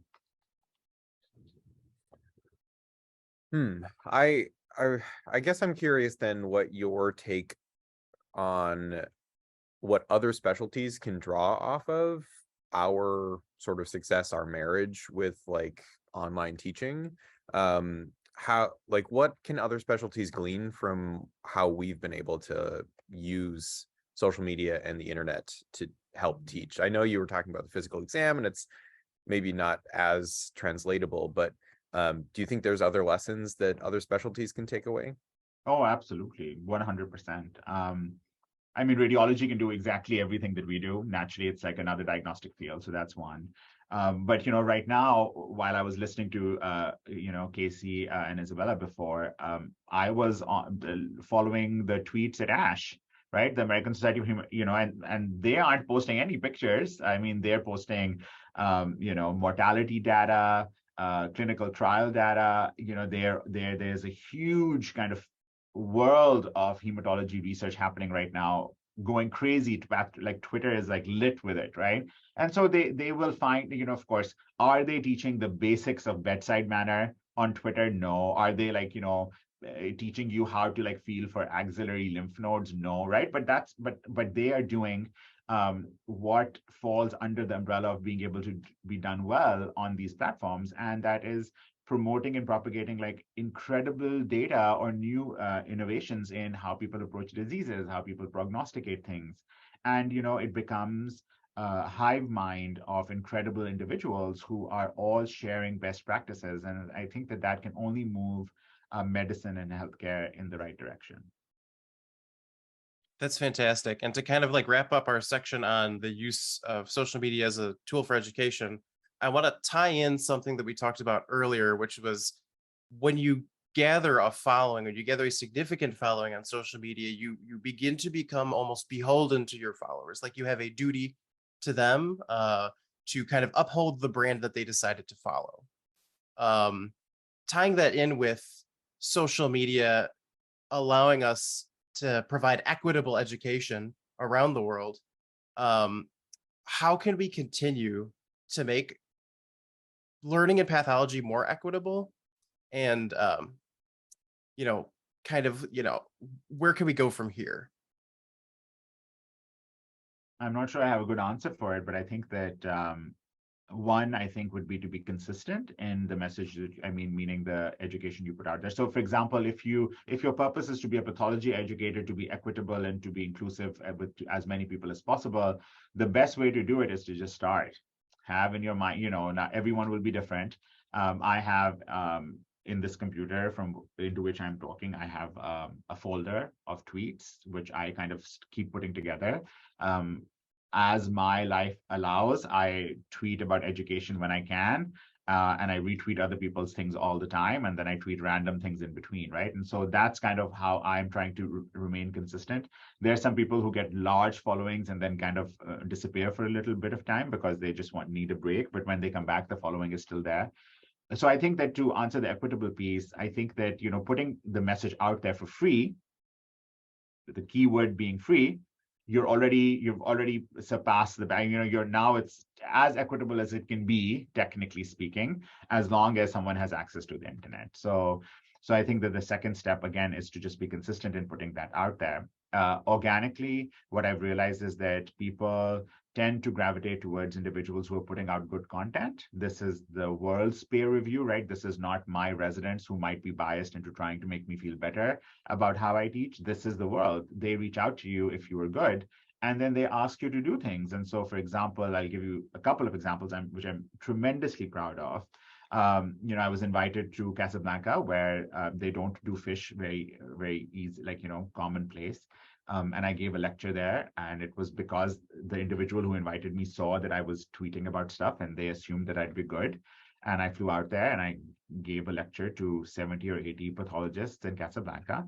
And turns out that there are only around 200 pathologists in the country of Morocco. So that was like almost 50% of the population of the country, which I think is pretty incredible. But this one was not really even a good example because I flew over there, but you know, I've given lectures to residency programs in the Philippines, which they only have one place in the whole country where they do flow. And I taught them about peripheral blood smears, and I could see them just like I can see you on the screen. They were all in their version of a residence room, and they were kind of discussing with one another, like, you know, when I was quizzing them the whole time. And I was sitting in my office doing it. So I think that the whole business of equitability and like imparting education has completely changed after the pandemic, right? Completely and entirely. I could have done exactly all of this. The fact that we have a virtual PATSEG, like, why did we think of creating this, right? I mean, and if the pandemic hadn't happened, would we have even created it? I hope we would have, right? But it really supercharged these things. And so now I can participate in two conferences, one in person, and often what's happening is that while I'm there in person, I'm zooming into another conference in another part of the world, and trying to teach on as many platforms as I can. So I think that there's an incredible amount of equitability that we can do now. I think that's super wise. Thank you. You're welcome. So we are going to pivot just a little bit. It relates to a topic that you brought up earlier, sort of related to our theme. How you see the modern pathologist is one who is visible. And part of that is how do we get there, and outreach wise, right? Like, how can we use social media to help achieve that, that sort of ideal of a visible pathologist? So let's start with this question. So how has social media changed the way generally that pathology and laboratory medicine engage with the rest of the medical field and the general public? Starting off pretty broad. I wish it had changed it significantly. I don't think it has changed it.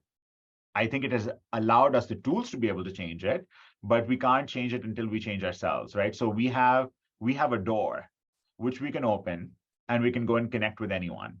But have we really done it? It's not cool enough to just be in our path Twitter silo and just be talking to one another. That doesn't help anybody. It only helps those people who take the initiative to come to us and then they see what we're doing. But things like what you guys did, right? What Pat Sig did with the bone marrow drive, Nolan, your work, that's the stuff that gets us noticed, right? That's the stuff that puts us out there. So I would say that if we are to be noticed, we have to step outside pathology. We have to step outside our silo. We have to step outside the lab. We need to go from a pathways to pathology and laboratory medicine standpoint. We need to go to very young students interested in STEM. And I'm not talking about college, I'm talking about like high school, right? Why is it that high schoolers know about psychiatry or anesthesia or urology, but they don't know about pathology? It's because we're not in the media, right? Unless it's Dr. House or what have you, and he's not a pathologist, as we know. Or if it's not autopsy, then basically we're not in the media. So if they don't know the language of the medicine that we practice, and we have to get in front of them. So I think that in order for social media to really be that tool that allows us to do that, we have to use it in a way that promotes that type of interactivity, that type of visibility. We have to be visible outside the world of pathology. I think that's what I would say.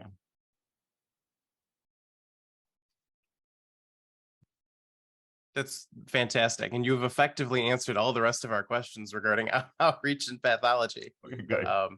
And so, because we were thinking about what we heard Michelle Obama say at ASCP, how it's hard to be what you can't see. And so, we were curious about, how could we possibly use social media to fill the pipeline earlier? And you got to that talking about, well, you need to get people exposed to laboratory medicine before they get to college, before they're in medical school, because now your population has become too small. Yeah, I mean, I can give you examples, right? Like the small things that I try to do. So for example, we have Loyola has a street medicine student interest group. And they emailed a couple of months ago and said, oh, we're going to, put together hygiene kits for these clinics that they run in shelters, right? And, and what do the clinics do? The clinics provide, wound care, basic medical attention, etc. Guess how many pathologists will go there? Maybe 0 to 1. 0, right? I mean, I think that and is that a problem? I would say yes, because medical students are there. That is what they foresee, that's what they think of medicine to be. They don't think that there are other people who are practicing medicine who can do it differently. So to be honest with you, the street clinic was at 10 p.m. and I couldn't do it at 10 p.m. for the homeless, but I did go to make the hygiene kits.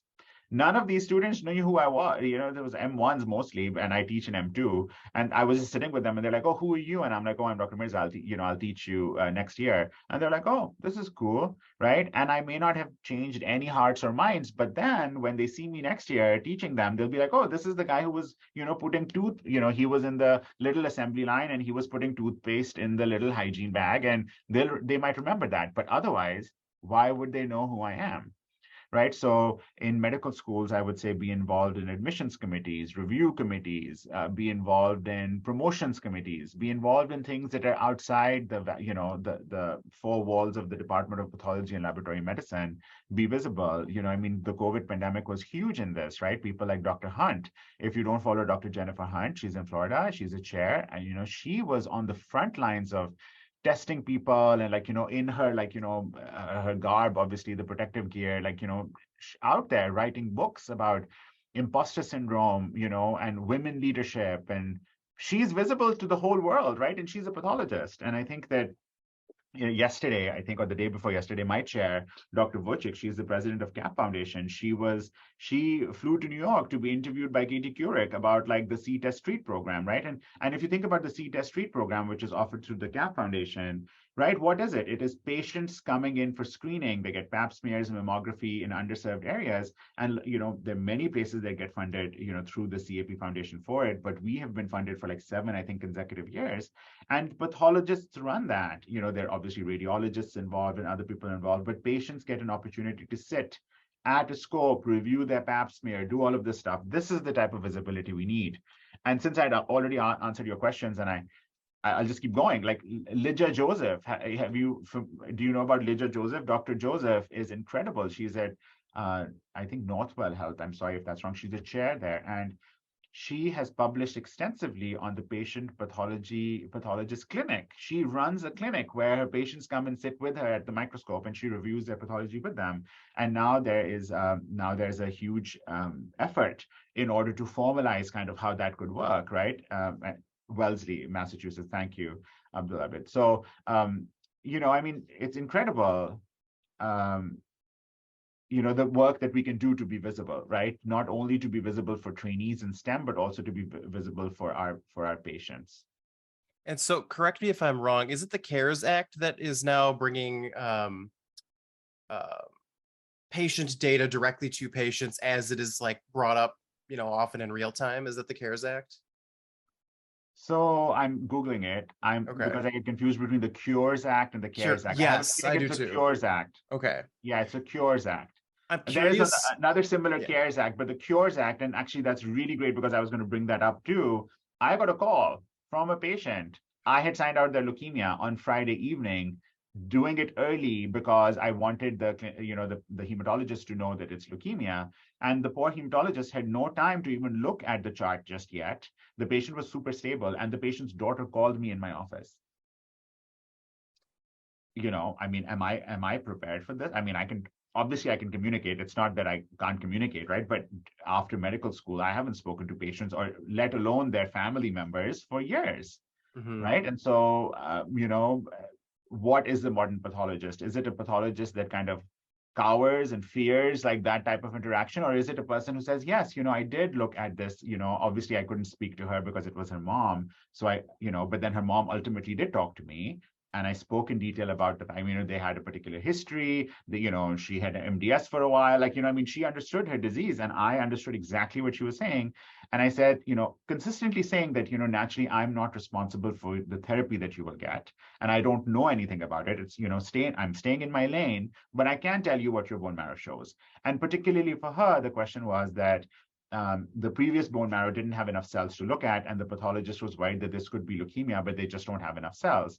The marrow that I had enough cells, and it was indeed acute leukemia, as the previous pathologist was worried about. And so what's the harm in telling her this? It's her marrow. It's her material. Like, I had the privilege and honor of interpreting it. I've already signed out the report. She is my patient. But I think that there's a narrative here where people are like, oh, we shouldn't talk to patients. And of course, you have to follow institutional policies. I'm not saying that if somebody's policy is that don't talk directly to patients, please don't talk to them. And I'm not talking about trainees, right? Trainees calling is a completely different thing. I'm talking about, like, I'm their pathologist. I have basically signed out the report. I've seen everything. All of the studies are done. I'm not giving a preliminary thing. I'm basically talking about a report that they are seeing in their own healthcare chart, and they have questions about, right? And so who else are they going to ask if it's not going to be me? So they'll go to the hematologist, and of course they can, the hematologists are really good at being able to answer these questions, but they're busy too. Everyone is busy. And so is there an opportunity for us to finally put the physician in pathologist, right? I mean, we've for some reason taken it out. We are physicians. We work for our patients. We see our patients. We just see them in our offices under our microscope. So I think that there's a lot that we can explore there. And I think that the world of pathology and laboratory medicine is definitely changing. And I think it's changing for the better as we become more modern, as this whole session is. I think that we'll only find more and more additional cool things to do, hopefully. Yeah, I think it's really interesting. It's almost like legislation is coming to take pathology out of its four walls. So exciting change coming. Keaton, anything to add?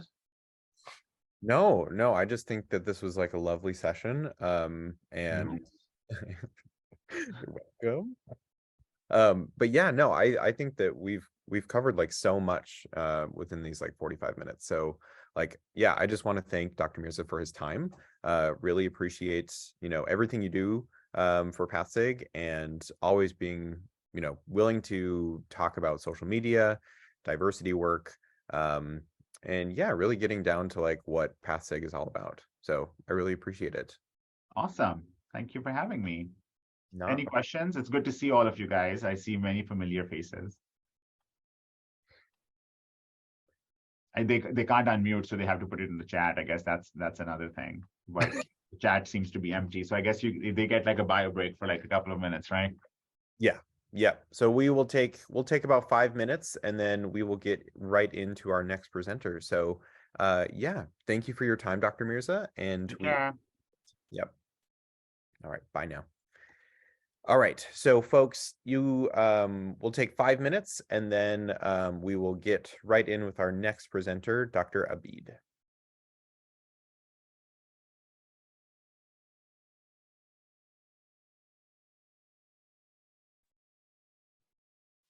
Okay, we will go ahead and get started back up again. Now I'd like to offer a warm welcome to Dr. Abdul Abid. He is a current surgical pathology fellow, future cytopathology fellow, and a co-host of the Follow Your Path podcast alongside our very own Vice President Meredith Herman, which interviews experts in pathology about their subspecialties and about their path to their current careers. I've taken a listen to a few episodes, and it's awesome. You guys love it. And he'll be speaking about his experiences in pathology so far and his path to pathology. So take it away. Oh, 1 second. I have to do one thing. Sorry.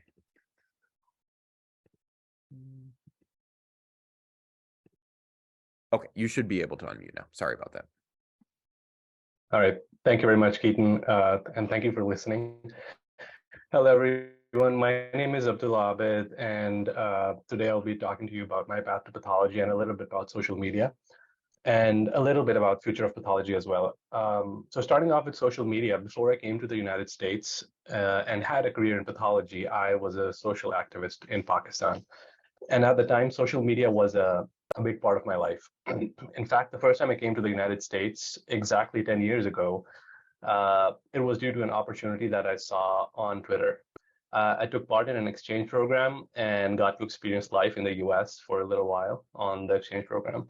And later on, when I started a career in pathology, I realized that there was a community of pathologists on Twitter and Facebook that was very welcoming and supportive for newbies like myself. I met many people on Twitter before I ever saw them in person, Dr. Mirza being one of them. And while I know he had to go, and he may or may not remember this, but the first time I met him was at a conference in Galveston in February 2018. And I had seen his posts before that, so I knew that he was going to be there, and I said hello. Then when I started my residency, my APCP residency in 2018 in Galveston, as an incoming resident, I was fortunate enough to be at a program where Adam Booth was also a resident, and he was an early influence.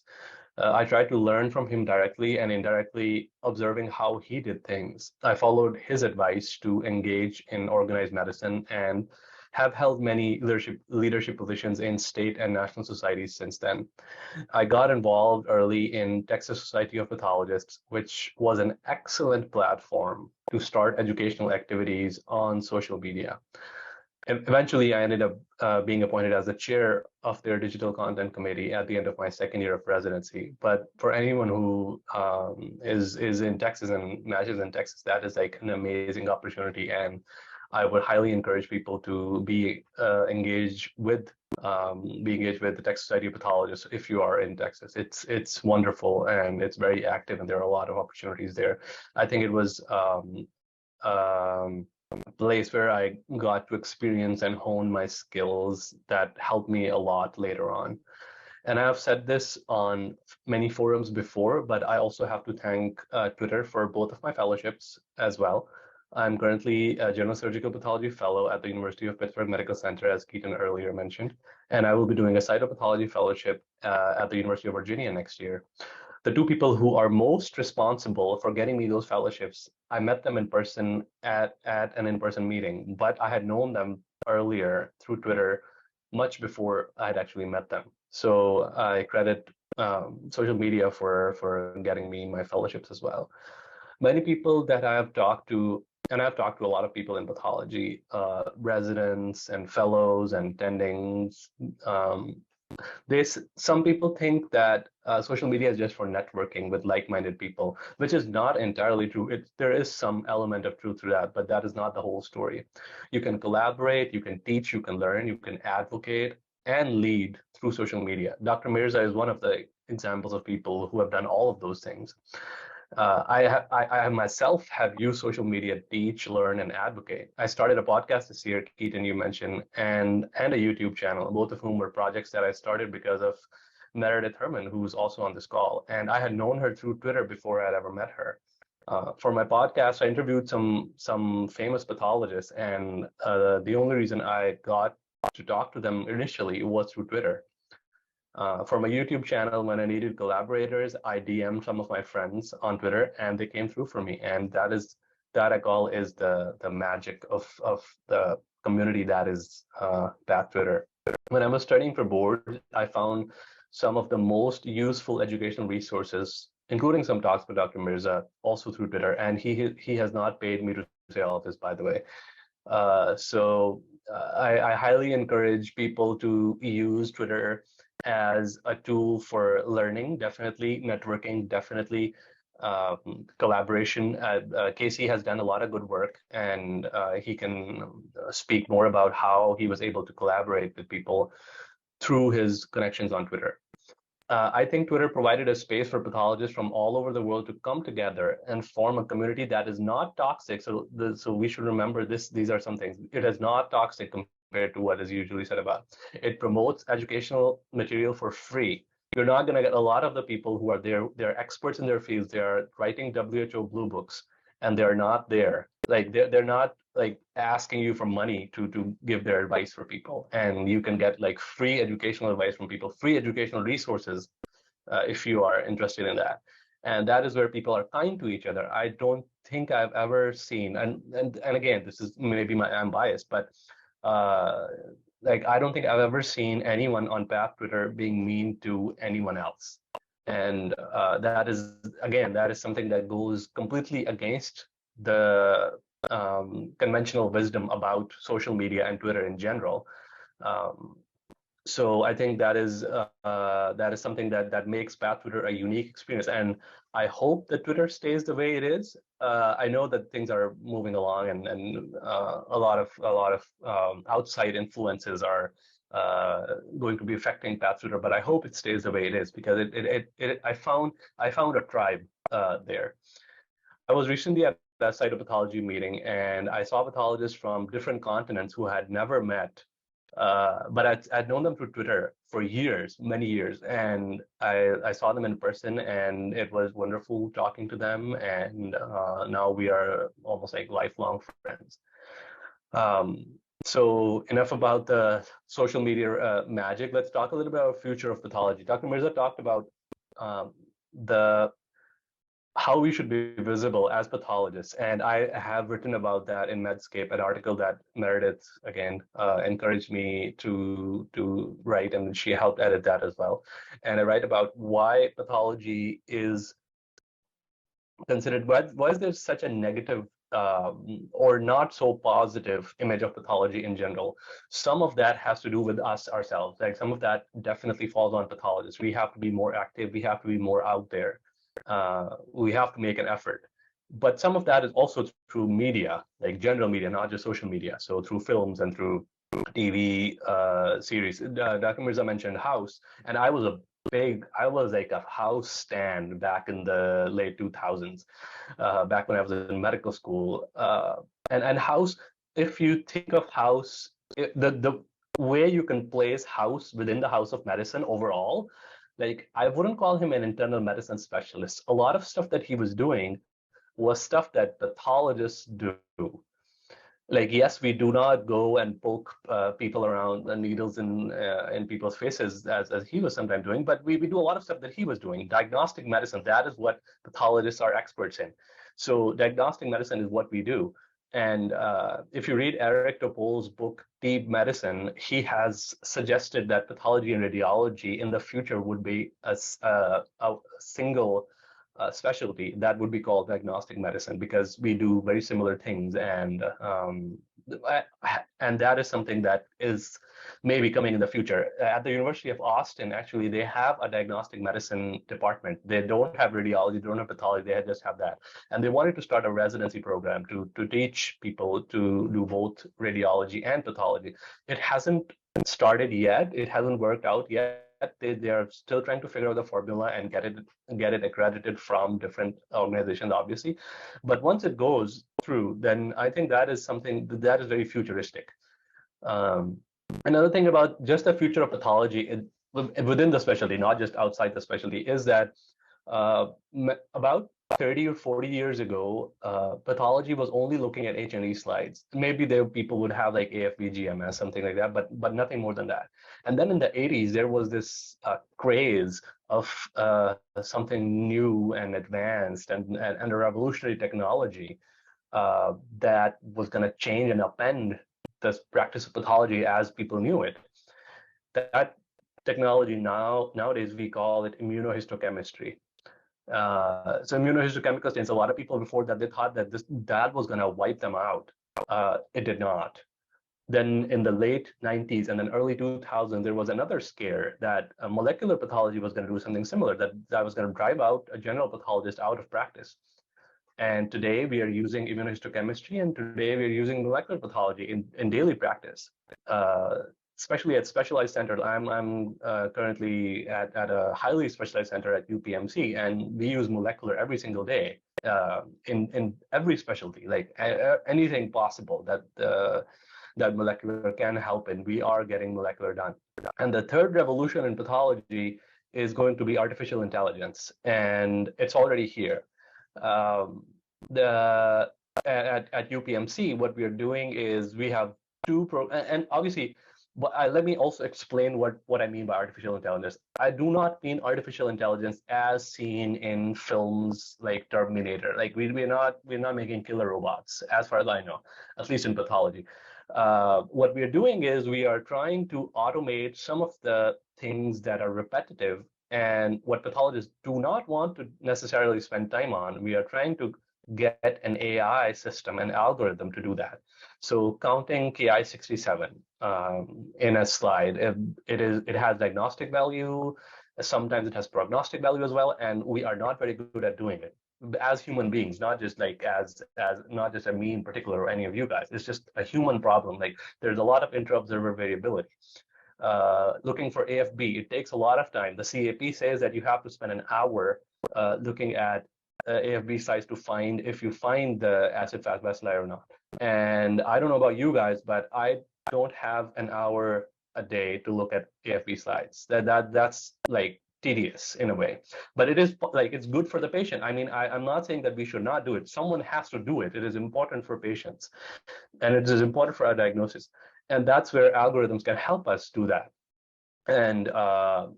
And especially in the realm of GU pathology, a lot of advances have been made. There are algorithms now that are FDA approved that can detect prostate cancer. At UPMC, we have a startup company that is working with the GU department that gives us estimation of some slides that have cancer, and what the AI does is it looks at a slide and then it generates a report based on that. Like it highlights the areas where there's cancer, and then it generates a report based on that. So that is something that is coming, and all of this starts from digital pathology. So digital pathology is just scanning your slide. That is just the first step in getting towards artificial intelligence eventually. And a higher functioning artificial intelligence would be something that, for example, if I come in, it has already previewed my cases, and it has arranged them accordingly, that what needs my attention now versus what can be seen later. If it's, let's say, an appendix with acute inflammation, yes, it's an important thing. But if there's a cancer that needs to have like stains ordered on that, it would place it at the top compared to an appendix that can be seen at 3 p.m. that day and be signed out. So that is something that artificial intelligence can do. we're not there yet, but that is something that is a hope for us to get there. So those are my 2 cents on social media use and the future of pathology. Well, awesome. Thank you so much for all of that. Like incredible insight. I was wondering if we could start like the Q&A portion discussion part with you talking a little bit more in detail about your specific path to pathology. How did you, Right. Yeah, how did you find pathology? Like how did you find this niche, you know? Right. Okay. I really liked pathology when I was a medical student. However, I didn't know that pathology was a career option. I saw pathologists mostly as teachers, not as practitioners. And I wanted to go into hem-onc. And after I graduated from medical school, I thought that I still was thinking about hem-onc. And when I wanted to take my entry exams in Pakistan for internal medicine, I couldn't do it. Like I failed my exams multiple times, and I just couldn't make the point that it wasn't the right fit for me at some deeper level. And that's when one of my father's friends, he was like, "Have you thought about pathology?" I was like, "I have thought a lot about pathology. I just didn't know it was a career option." So then I took the entrance exam for pathology and I passed in my first attempt. And that was, and since then I did a few months of residency in Pakistan. And then I thought that I wanted to have better educational opportunities and a more organized structure in training. So I came to the United States. I did some electives first at a community hospital in West Virginia, and then at MD Anderson in Texas. And then I ended up matching at the University of Texas Medical Branch in Galveston, Texas. And that's where I did my APCP residency. And then just like a personal point of question, how did you decide on your like fellowship choices? Like Right. search. So I have a whole YouTube video on that. I'm not gonna bore you guys.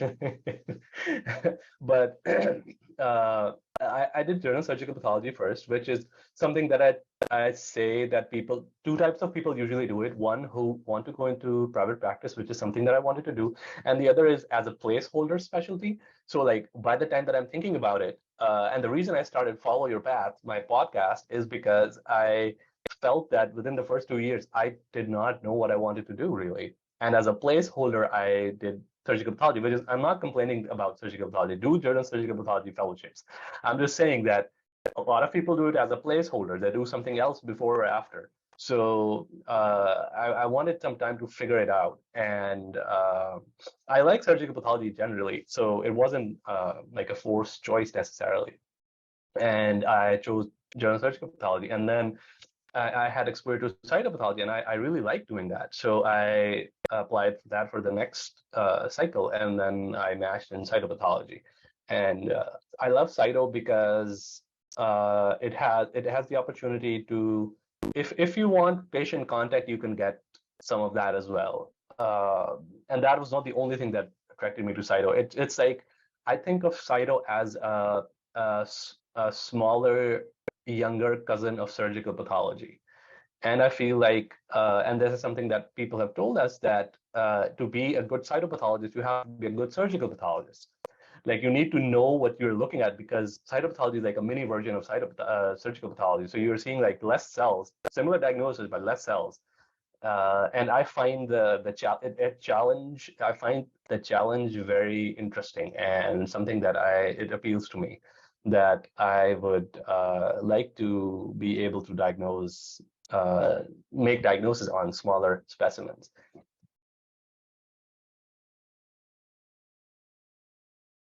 Casey, you go ahead. Yeah, I think Casey had a question. Yeah, for sure. Yeah, first off, thank you so much for your time and your words, Dr. Abid. It's wonderful seeing you here again. So, my question, and I think for anyone who is thinking of going into pathology or is just starting pathology residency, kind of when in residency, should you start having the wheels turn in regards to applying for fellowships? And one fellowship, two fellowships, kind of those types of considerations. And then I guess kind of the second question would be, what is like the importance of like trying to find a residency that also has fellowships attached to it, or do you really feel like it's not as big of a importance as others may make it out to be? Right. So I just copy pasted a link to my fellowship video. Some of the answers are there, but I will tell you that right here too. Starting, like, when do you start thinking for a fellowship? I think you should start thinking of a fellowship as soon as you get a residency. Because it has become so common to do fellowships. Like I don't think I know anyone in my cohort of residents or people before, like immediately before or after me, who are not doing any fellowships. Like that's just something that you do. So fellowships are important, and start thinking about them as soon as possible. And then as you go through different rotations, so for example, you start off on, let's say, autopsy, or you start off on search path, like whatever you start on, try to see, like, how do you feel about it? I think the best way to think about a fellowship is, depending on whatever year you're in, doesn't matter, is like, do I like what I'm doing? Like, does this thing appeal to me? Because when you decide on a fellowship, it's not a trivial matter. It is going to be something that you're going to be doing for the rest of your life. So if you're not comfortable doing something, my advice is to not pursue a fellowship, and it'll almost be like wasting a year of your life if you don't like something. Like, you have to be sold on that. You have to sell it to yourself first before you decide to, like, be okay, I want to spend a year training in this and then doing this for the rest of my life. You also said one or two. It depends on multiple factors. One of them is private practice, one of them or academia. Some people who go into academia only do one. They would do, let's say, for example, if you want to go into GI or derm or GU, you're only going to do 1 year of training in that. Excuse me. And or cyto, let's say, or like these are things that you do 1 year and then you're done. You go find a job in academia. But if you were doing, usually if you're doing, you're looking for a private practice job, usually, and then again, I know many people who did one fellowship and then went to private practice. But in general, private practice people do a general fellowship. So cyto and general search path are both general fellowships. And then they added with like a specific fellowship as well. Sometimes people don't. Like, for example, I'm not like specializing in anything in a way, like if you look on paper. However, in my general surgical pathology fellowship, I'm planning to focus on GYN more. So technically, I'm doing a mini GYN fellowship, and then I will be pairing that with my cyto. Because a lot of places that you go to, they want a cytopathologist and something else, like cytopathologist who signs out something else as well. So that is something to think about, because cyto is a general fellowship.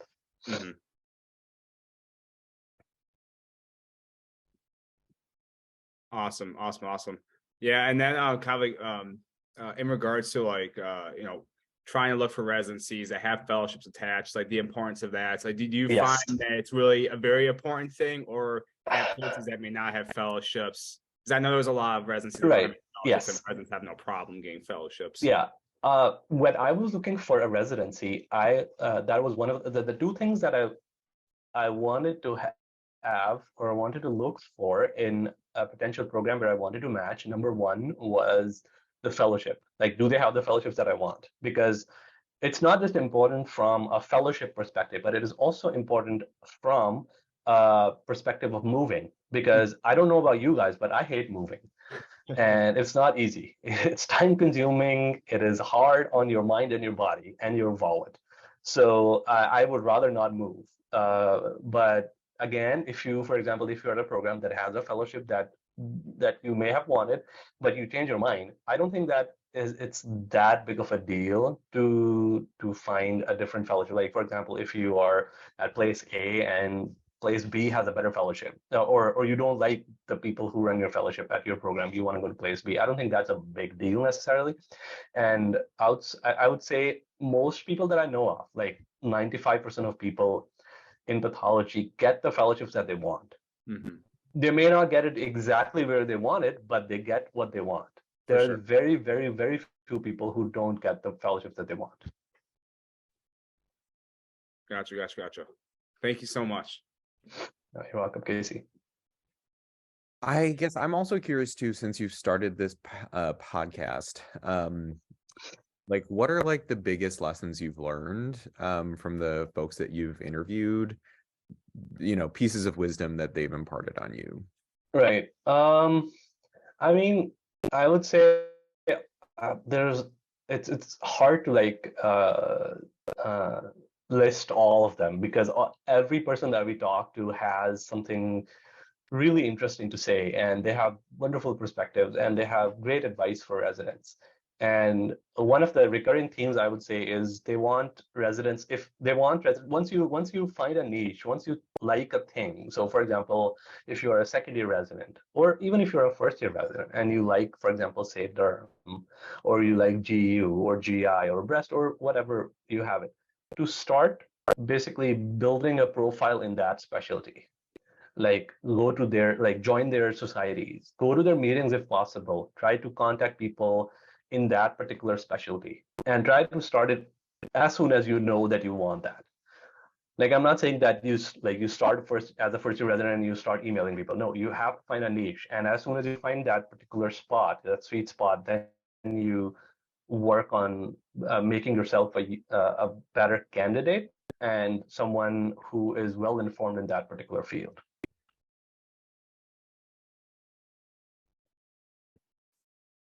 Well, awesome. Well, thank you so much, Dr. Abid.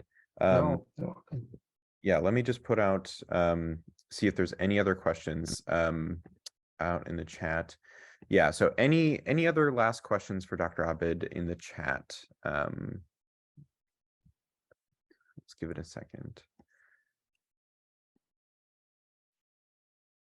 And if you guys have any questions, you can also contact me on Twitter, leave me a message on YouTube. I am very responsive. So it's okay. If you don't have anything right now, that's all right. Okay. Well, sounds good. Well, thank you so much for your time, and thanks for, taking some time out on your Saturday to spend with us. We really appreciate it. All right. Thank you. Thank you for inviting me. And it was a pleasure talking to you guys. Have a good Saturday. Awesome. Thanks, Dr. Abid. Okay, so with that, I think we can just go ahead and dive right into our next presentation. So for our final live guest for the day, I would like to welcome Dr. Ho. He is the Director of Dermatopathology and the Dermatopathology Fellowship Director at the University of Pittsburgh Medical Center. Additionally, he is the founder of the Schukow platform, which has revolutionized how pathologists share cases and educate learners of all ages. So welcome, Dr. Ho, and the floor is yours. I just have to make you a co-host here. Okay, so that should be good to go. And I think you're able to unmute yourself now. Do you have slides, by the way? Do you need to share? I don't. So I was wondering about that last night, because Casey said presentation. And then I was like, well, I'll just do it tomorrow morning. And then, I had to go to the hospital, see some cases and stuff like that. Then I tuned in and I saw that nobody had any PowerPoint. So I was like, great. Now I don't, Casey mentioned earlier to learn how to say no. I say no to as many PowerPoints as possible these days. So I try to do all my presentations, everything's on Zoom now. I try to do them all kind of live. And, I just show like live examples of like going through slides and things like that, stuff that you can't do in PowerPoint. So I think hopefully we're moving to the post PowerPoint world because it's just kind of a scourge on all humanity and especially academia. So that's, I was happy to see nobody else had a PowerPoint. Now, I know, Casey, you said you're a football fan. I'm rocking my Ohio State Buckeyes shirt. Hopefully no Michigan fans out there. As a Southeast Michigan, born and raised. Oh, no. It's from Ann Arbor. Now I'm an everybody love everybody type of guy. I played at a small school called Hillsdale, and my true enemy is Grand Valley State. So that I will say. Okay.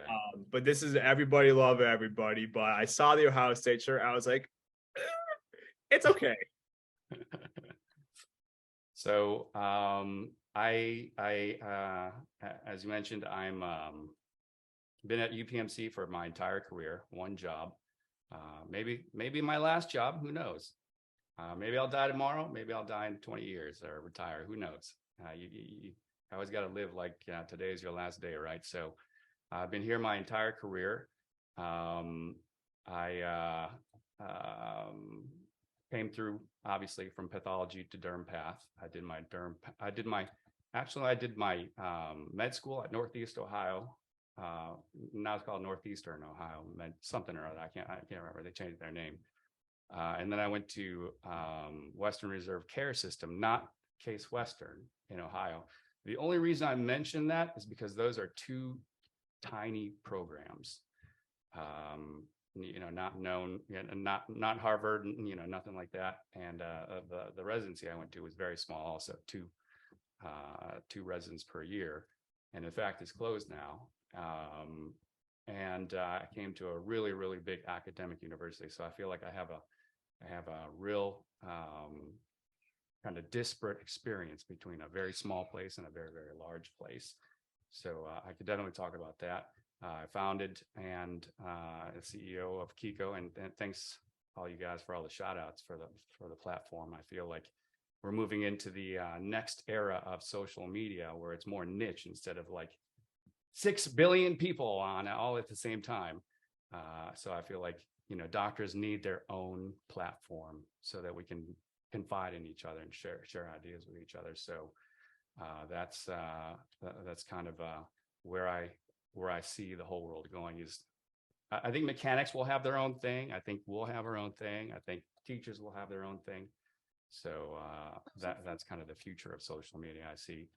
And we're in the midst of interview season.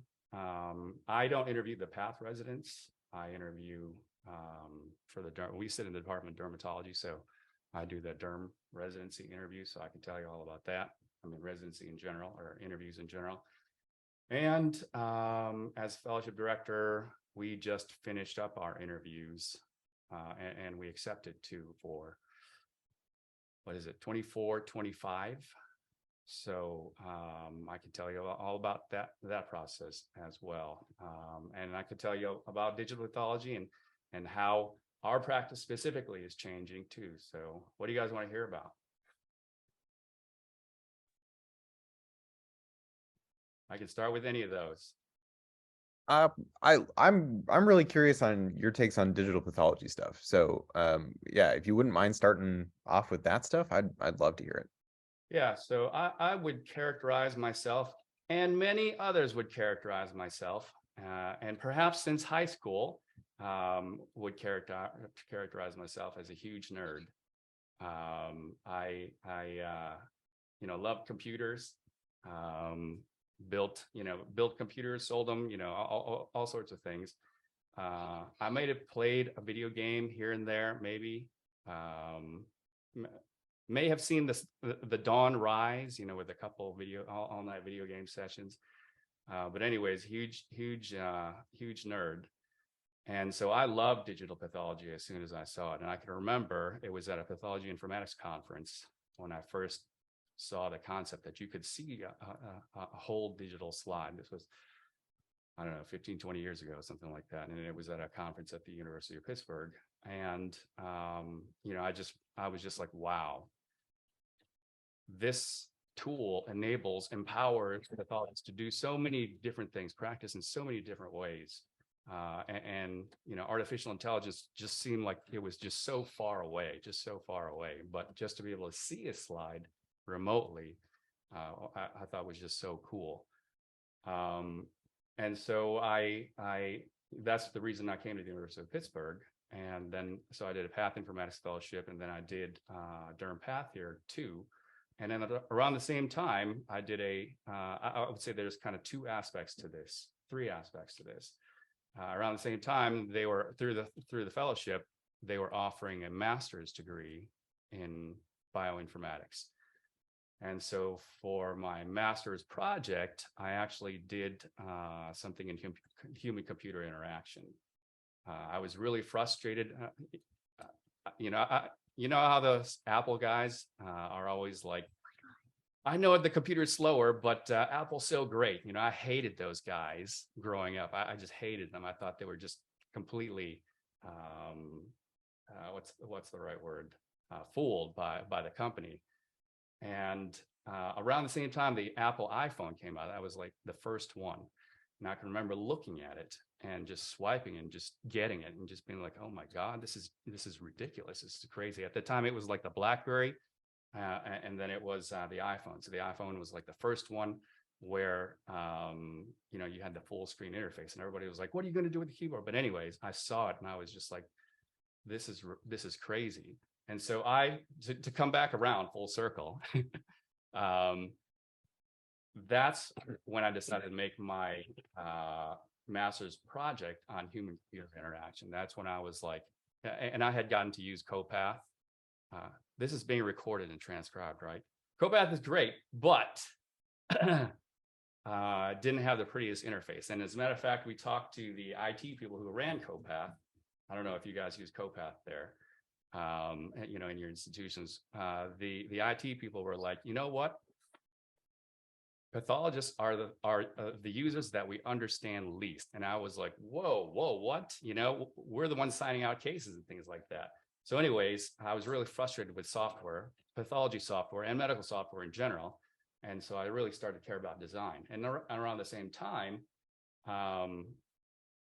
the University of UPMC and GE had formed this company called Omnix. And so that was a company that was built to make digital slide clinical practice. And so I became involved in that. And I give you all that context to set this one thing up. So there's many reasons for me to love digital pathology, and I do. I love it, and there's a lot of power in it. I could not. There's not a system out there today that I could use for all of my daily practice for digital pathology, just because it's not fast enough. Like we crank out 100 cases a day, 150 cases a day. And just looking at the, you know, Meredith has signed out with us. Just picking up the slide, looking at the slide, you get context from that. Like how much blue is on there, how much red is on there. You flip it on the stage, and there might be like 10 seconds, and then you know what the diagnosis is, and then you move on. Some of these digital pathology systems make you go all the way back out of a case and then all the way back into a case, or all the way back out in the slide. You know, you can't change from case to case. You can't change from slide to slide. So that's not the fault of the systems. Well, it is, but it isn't. We're just figuring out that different pathologists have different workflows, and the workflow, meaning the user experience, meaning the human-computer interaction part of it, is so important to clinical practice. And so what I see coming down the line is different types of workflow, digital pathology workflows for different practices. So I'll have a high volume workflow. And then maybe it's not even like subspecialty based. Maybe it's even task based. Like these ones you want to match up slide, you know, from slide to slide. These ones you want to look for bugs. So I see AI as being really key to enabling these different individual workflows. So it'll be like the AI predicts that you're going to want to look for bugs on this case, so it'll screen for bugs ahead of time.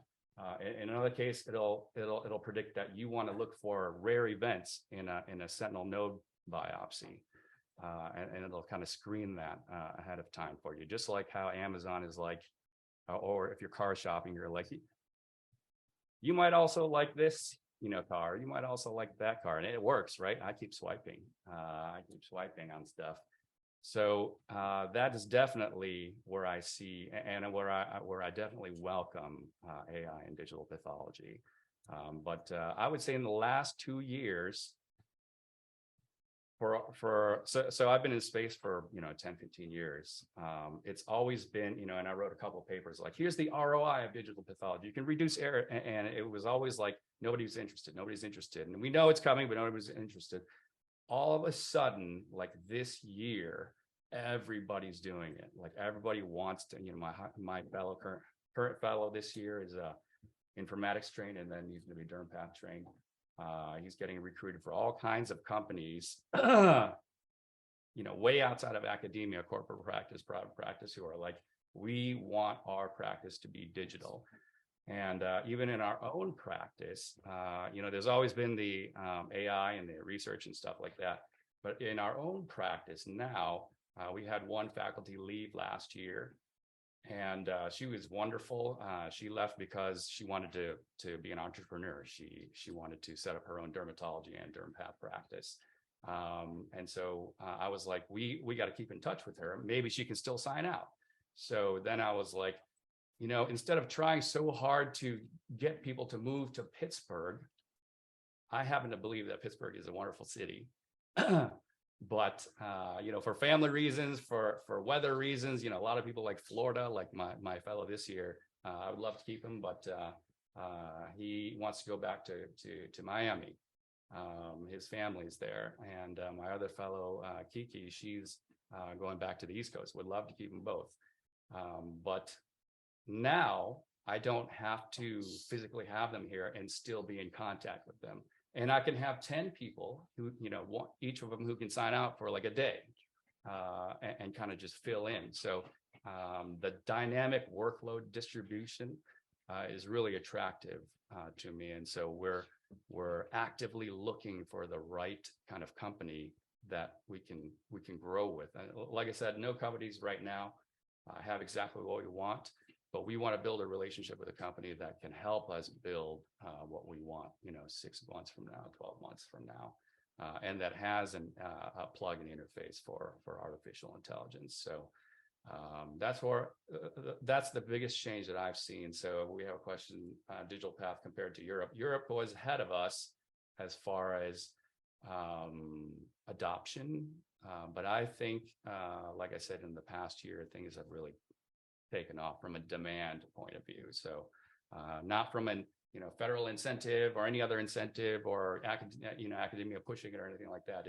It's definitely we need to get this off the ground so that we can distribute our workflow, we can have AI, and we can recruit new pathologists who I think have now are now starting to realize that this is actually a paper that I want to write. Me and Jennifer Pekarsich from the University of Cincinnati, great histiocytic expert. We met at the last pathology informatic DPA. I don't know if any of you were there, but we were like, we should write a paper polling young residents and pathology residency candidates for what things are important when they're looking for a job, what they imagine a perfect job would be. And I think increasingly a big part of that is what I like to call autonomy over their schedule. So other people call it work-life balance. I don't believe in work-life balance, not because I'm a jerk, but because I think you should mix the two.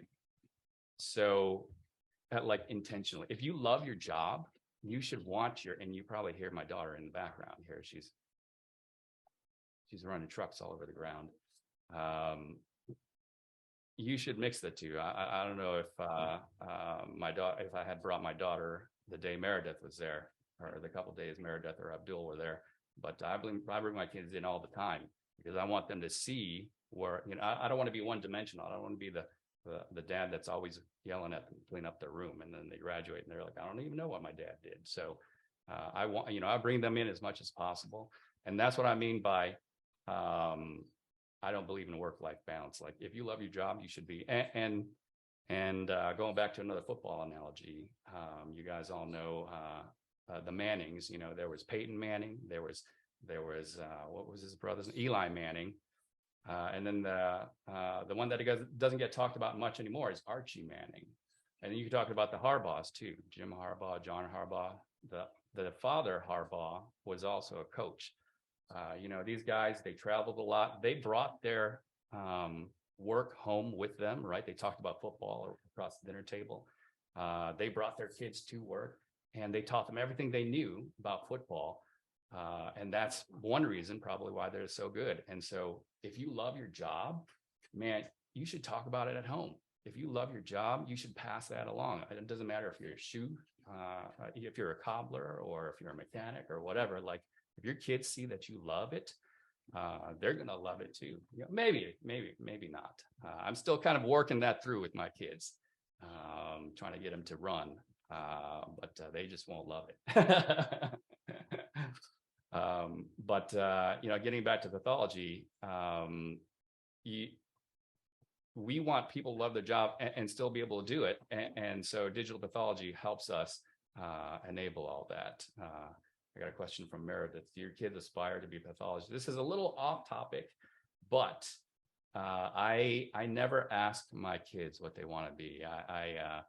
When everybody else asks them what they want to be, I feel like they don't know anything about anything. And they learn to answer what people want them to answer. So if they answer like garbage man, then they know it's a wrong answer, because people are like, oh, why do you want to be that? But if you answer like a lawyer or engineer or something like that, they'll be like, good for you, and they don't know anything about being an engineer. So I intentionally don't ask them any of those questions.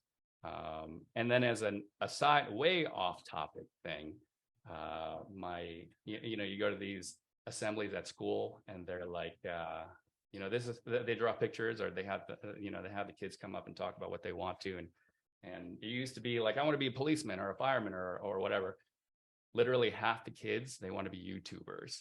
So it's a different culture, but it's the same culture. You know, everything. History, like Mark Twain says, history doesn't repeat itself, but it rhymes. But anyways, that's digital pathology, and that's what we're doing today. It's certainly not going away, and certainly only gaining momentum. And for lifestyle reasons, I think it will attract more and more pathology candidates. And so that's why I don't like to say lifestyle or work-life balance, is because then it makes it sound like you don't want to be at work and now you can work at home. I don't think that's the case at all. I think it gives you schedule autonomy. So pathology was already, pretty nice. Like I don't have a patient to see at 8 o'clock. I don't have to be at clinic. I don't have to worry if I run into traffic. I just crank out my cases, all day long. Can you guys hear all that? Or hey, you gotta be a little quiet, okay? So I found that when I can remember when I was young and I ran into traffic and I had to get to be on time for a test, or be on time for this, or be on time for that. It causes you a lot of stress. But when you have control over your own schedule, that makes a humongous difference, So for example, if your kid's sick one day and you got to pull them out of school, or you got to go get them, or whatever, take them to the doctor, etc. You can do that and still get out your cases that day.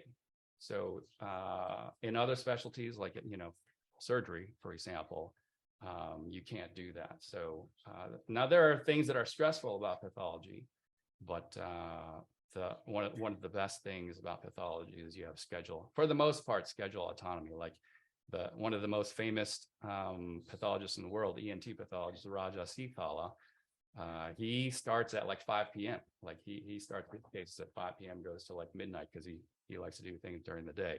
I think he's a big mixed martial artist, so he likes to do that during the day. We had another ENT pathologist, very famous, wrote textbooks, Elvis Leon Barnes. And he would start his day at 4 a.m. just because he wanted to avoid the traffic. He was a morning person, and he wanted to spend the rest of the day with his wife and family. And so there's a lot of schedule autonomy. Now there are some areas in pathology where you have less, and some where you have more.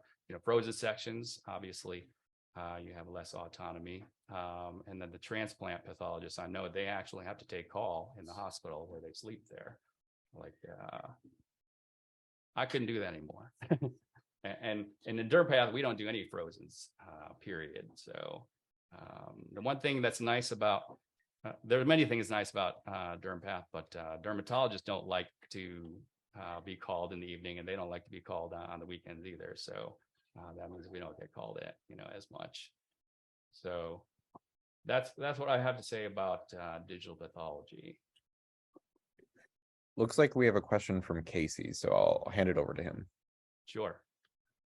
Yeah, so I'll first start with saying this because it was just recently accepted for publication. But we have a article with Dr. Philip McKee about Kiko coming up hopefully in the next few months here. So everyone on the call, stay tuned, and I'll definitely post about it, tag as many people as I can, because I think a huge part of my transition to pathology has been platforms like Kiko and social media, and being able to see pathology slides and see cases and feel like I'm actually doing digital or virtual sign out at home, which is something that I think really attracted me and really, I think, definitely brought me into the field, right? I have this thought or idea of possibly being a stay-at-home pathologist with digital pathology and advancements.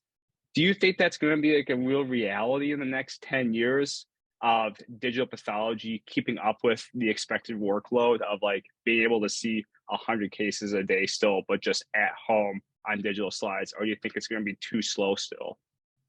I don't think it's, I think it's not going to be 10 years because it's today already. My fellow is looking at job in California, and he knows he's going to be living in Florida.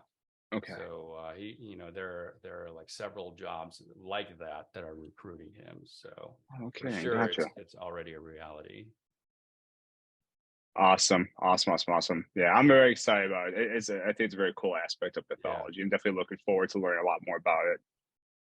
Yeah. Now that being said, I live an hour away from Pittsburgh. I like my privacy. I have a little bit of land and a bunch of animals and stuff that you can't have close to the city. So I drive, 45 minutes to an hour and 15 minutes, depending on traffic.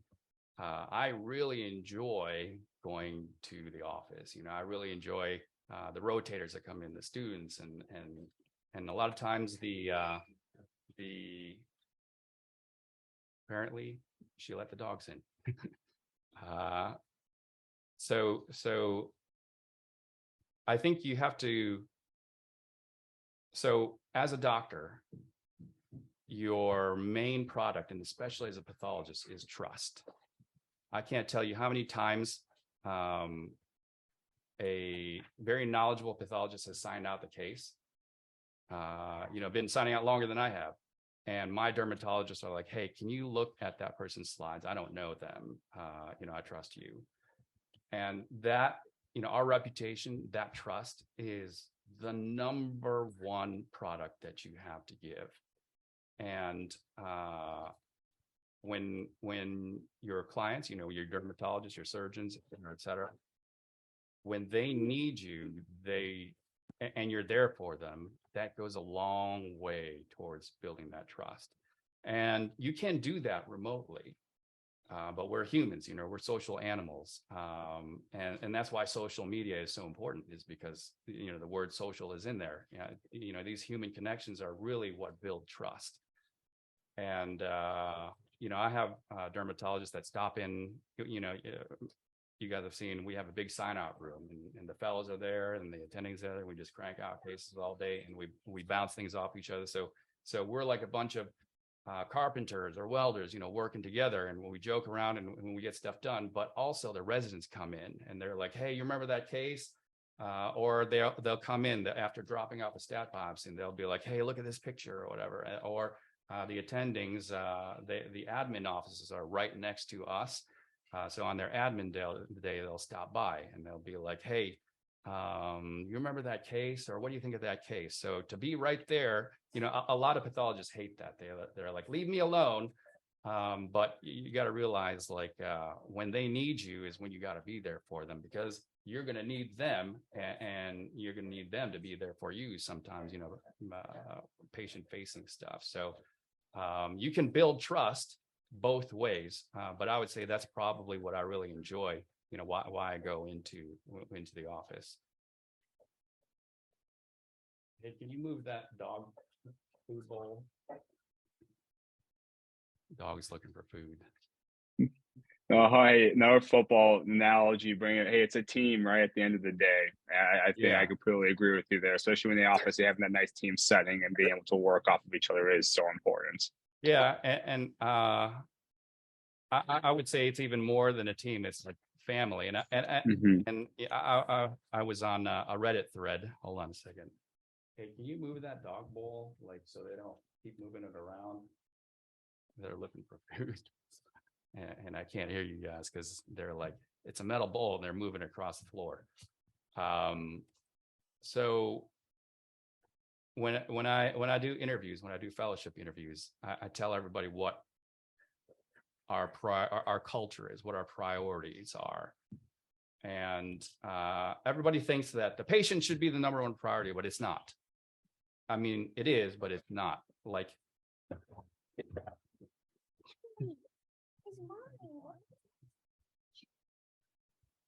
now you know what it's like to have kids. Hey, you want to say hi to everybody?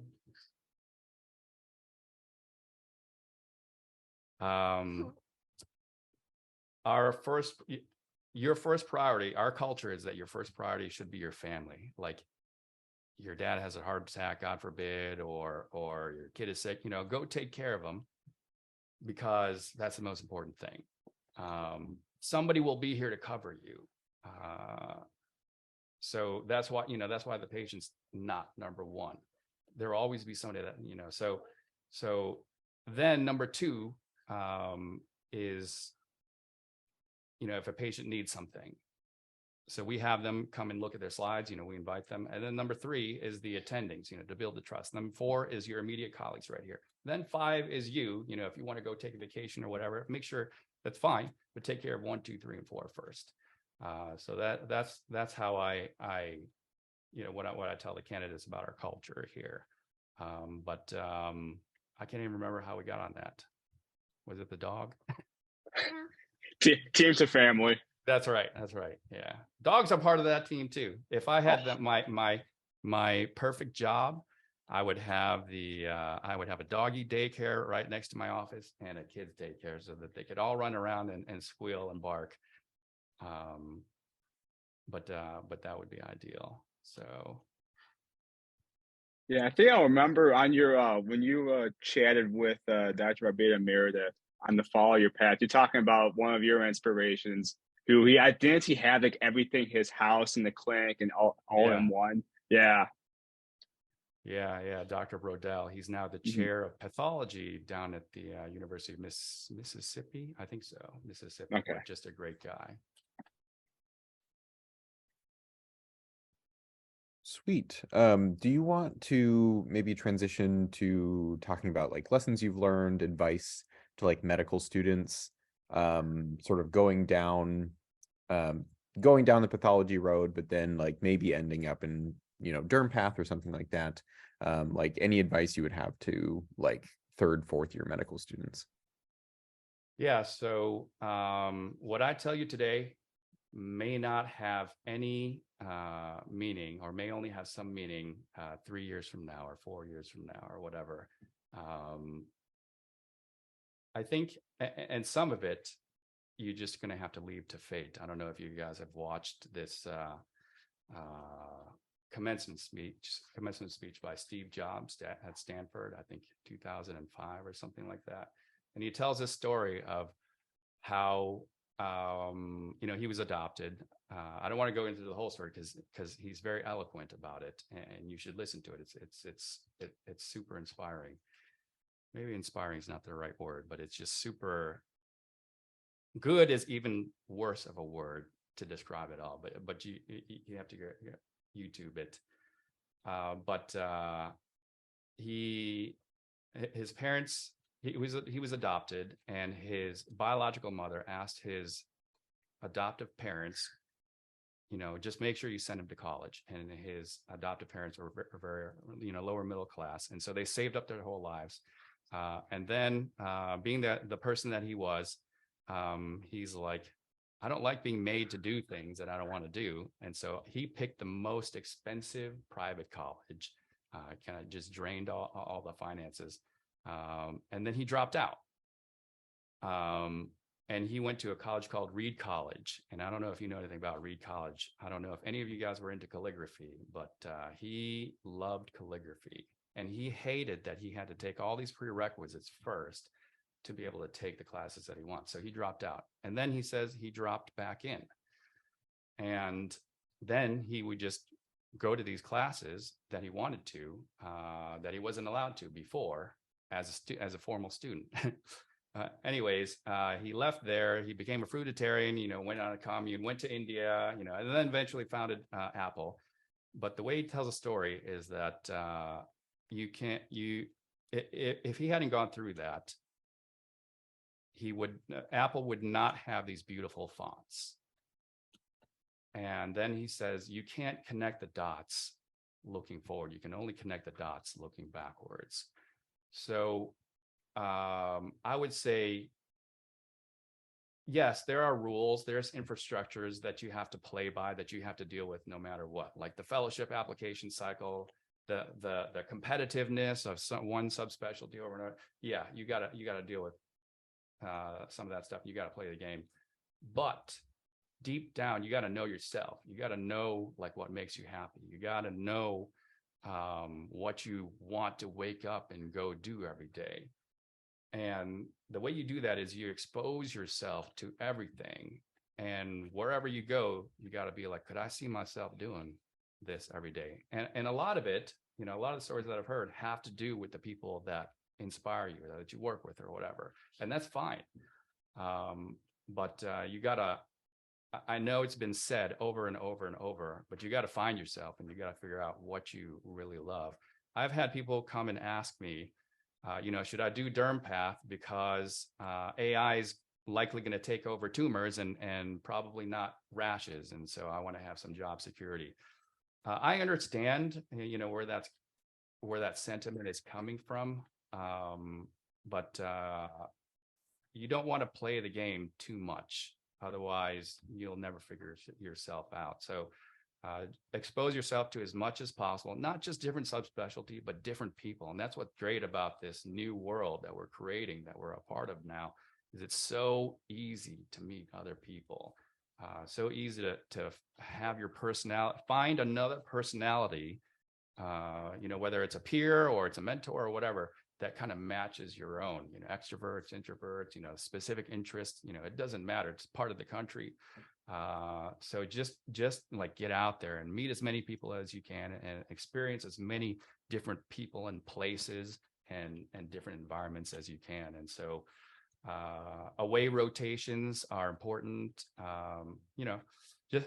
I guess that's it. Just experience as many different environments and people as you can. And you'll figure it out. You'll figure it out sooner or later. And if it's later, it doesn't matter.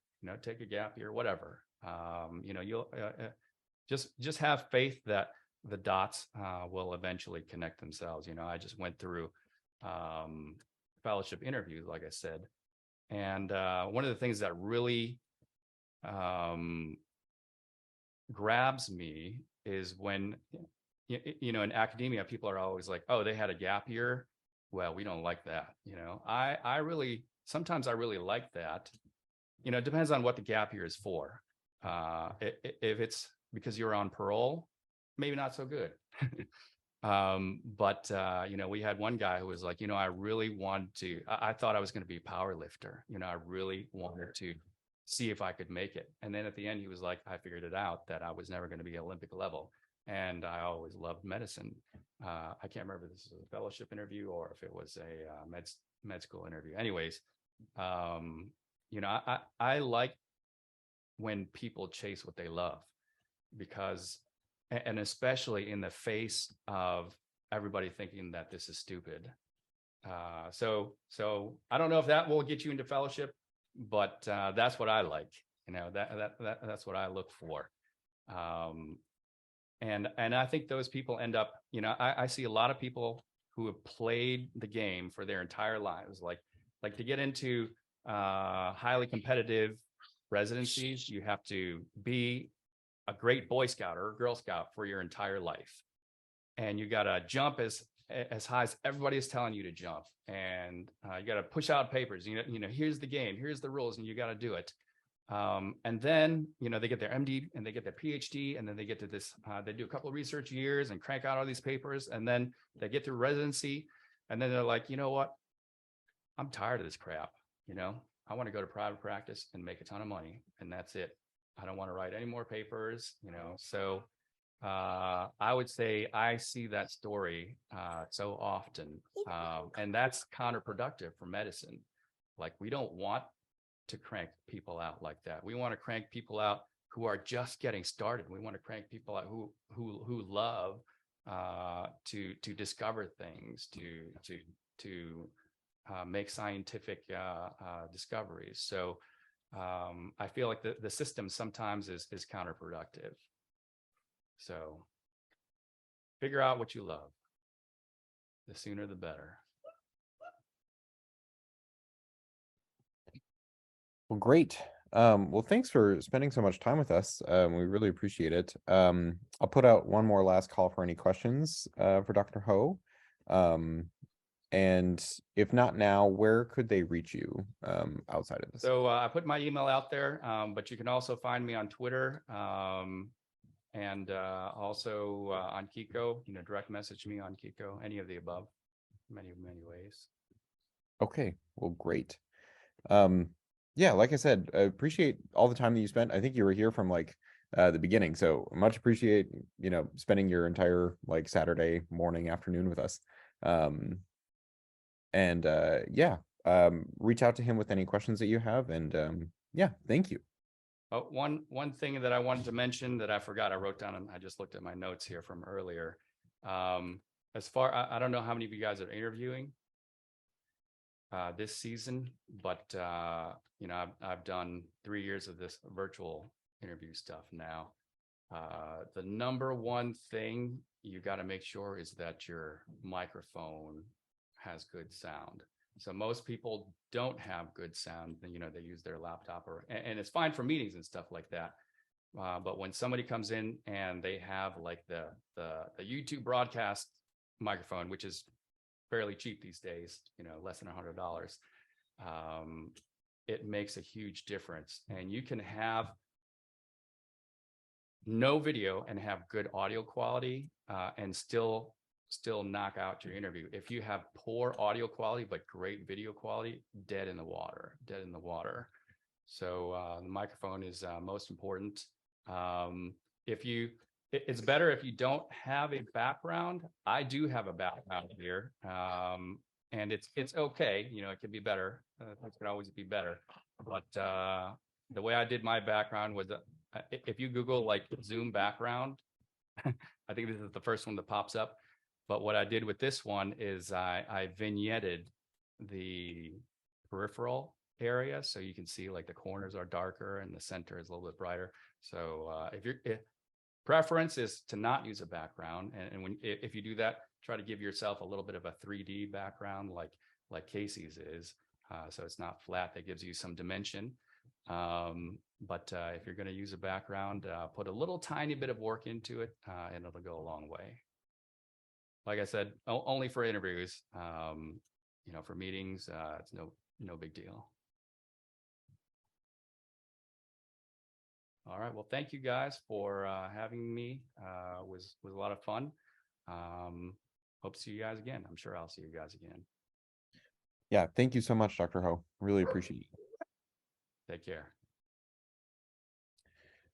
All righty. So the last portion of our symposium today is going to be a recording of Dr. Williams and Dr. Jackson. One second here.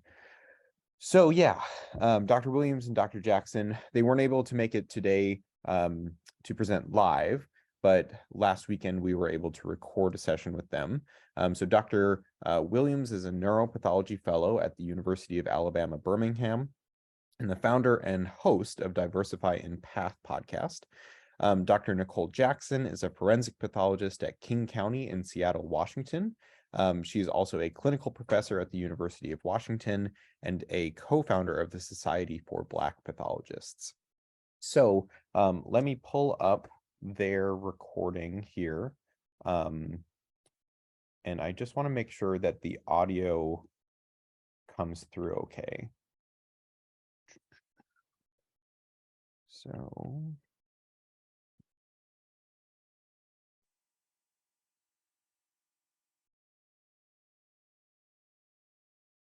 okay, so you should be seeing this. And then somebody give me a heads up if the audio comes through. I'll let you know. Okay, good morning, everybody. Sounds good, Keaton. Keaton Erickson.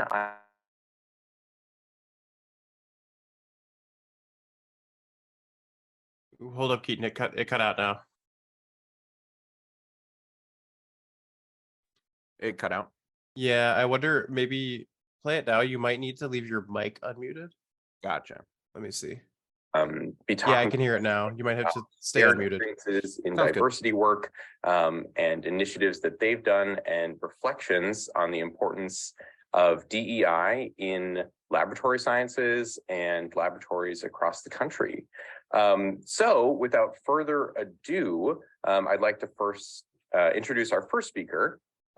We have Dr. Michael Williams. He is a neuropathology fellow at the University of Alabama, Birmingham, and the founder and host of the podcast Diversify in Path. So welcome, Dr. Williams. Thank you for having me. Awesome. And our next panelist is going to be Dr. Nicole Jackson. She's a forensic pathologist and clinical instructor at the University of Washington in Seattle, and also a co-founder of the Society of Black Pathologists. So welcome, Dr. Jackson. Morning. Thank you for having us. Welcome to you both. Like I said, my name is Keaton. I'm the president of PathSig this year. And then I will be leading our discussion today with our fabulous social media co-chair, Nisa Arteaga. Hi, everyone. Happy to be here. Okay, so why don't we get started off by sort of opening it up and having you discuss how each of you found a passion for diversity and diversity initiatives, and then what made you start the programs each of you have helped to start. So let's start with Dr. Williams. Sure. Yeah, so I guess we'll start out with why with diversity, and I think it's basically because of my identity, you know, being the cross-section of being Black African American, and also identifying as a gay male as well. And so for me, it gives a very distinct perspective about different conversations, different attitudes, different ways people see both at separate ways, but it's interesting because I'm able to see like how both overlap. And I think that it's important to have people who have that the intersections or multiple intersections and identities that allow them to contribute to conversations that help, you know, communities or organizations and cultures basically grow from there. And so for me, it's been something that I've been enjoying to be able to talk about at least the stuff that I've seen and stuff that I've experienced, and kind of see how we can make sure that it's not just a singular experience, but it's something that helps people grow and be much more confident. Okay, awesome, great. And then how about you, Dr. Jackson? So my passion for diversity, I think, just stems from going through probably after undergrad, where I went to Duke. It was very diverse.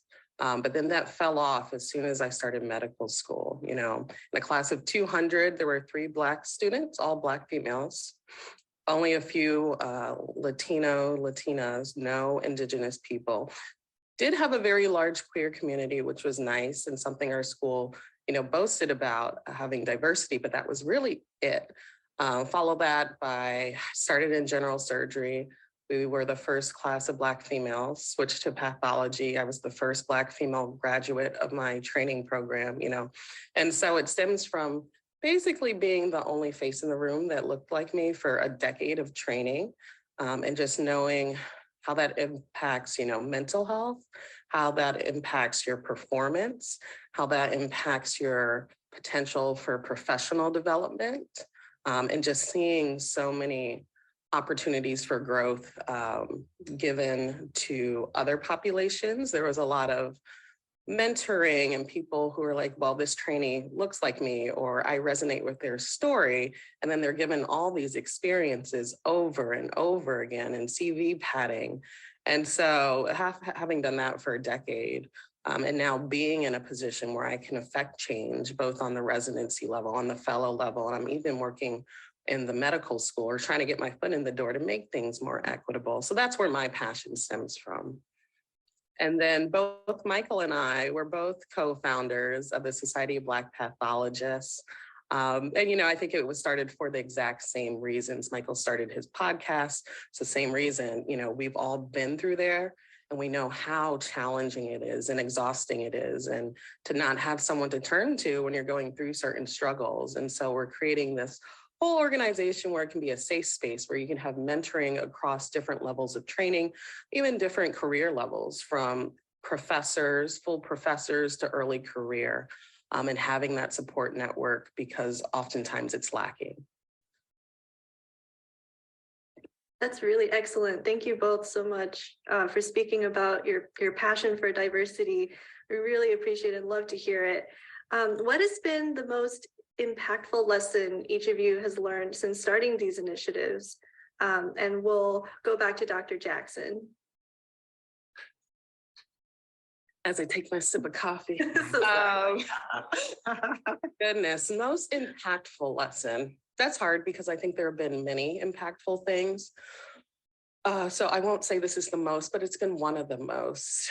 I think all of us, when we're doing these initiatives, it's easy to just look for people that maybe look like you, whether that's racial or ethnic identity, whether that's sexual identity. But some of the biggest help I have found have come from people that aren't in your in-group, right?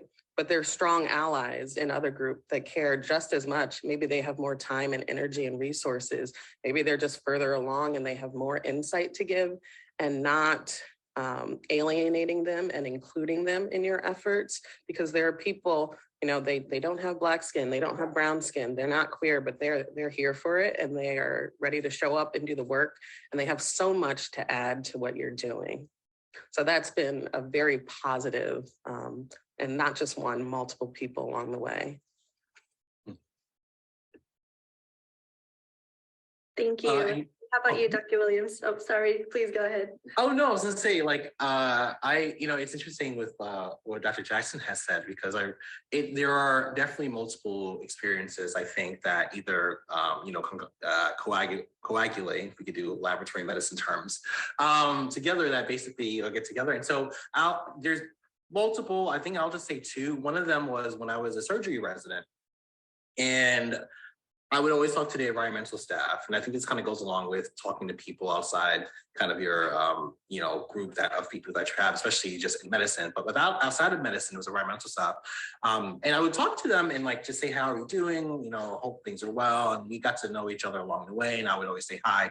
And before I left, one thing that was impactful was about how they would say, you're one of the only few like physicians that would talk to us. And I'm like, what do you mean? Like, to me, I'm like, you're a person. And they were like, well, we're invisible. People with white coats, people who don't look like you don't really come and talk to us. And so I thought that was pretty interesting, or sad, interesting, kind of angering as well too. Like, you have people who are human beings, but of course, or I shouldn't say of course, but with the majority of their environmental staff being Black and brown individuals, was the reason as to why they were being ignored, or felt like they were being ignored. And then another thing, if I can also tack on to Dr. Jackson, going into professional spaces where, you are sometimes the only face in the room. And so when I went to medical school, I always say a handful, and there were people who's never interacted with people of color. And so imagine the stress when you're basically trying to get through medical school, understanding a whole different environment. And there are people who are of different economic statuses who basically have never interacted with a person of color, besides the stereotypes and biases that they've seen on TV. And so, it's twofold. You have to find a way to how are you going to treat me as a person? But also I have to make sure that I don't fall into these stereotype biases, implicit biases, or find a way to, to gracefully talk about the microaggressions that's coming my way, just because, you know, in a society where we have what is, I think, currently 13-14% of the population is Black African Americans, and there's like less than a few percentage that's going through to become doctors, and we're interacting with people who have never interacted with us or treated us, and they go out and go into medicine. It's just like, how does that work? And so I would say that's another impactful or one experiences that I had, basically. Yeah, thanks for that reflection. I think those were like super important like topics to like, you know, keep at the forefront of our minds. Just the fact that my background is going to be inherently different from my patients and from the other staff that I'm going to be working with. So keeping that at the forefront of our minds is like super important. So thank you for that. So let's talk a little bit more broadly now. I guess a little bit more specifically, actually, in the lab space. What do you see as the value of diversity, equity, and inclusion within the laboratory space? Let's start with Dr. Williams.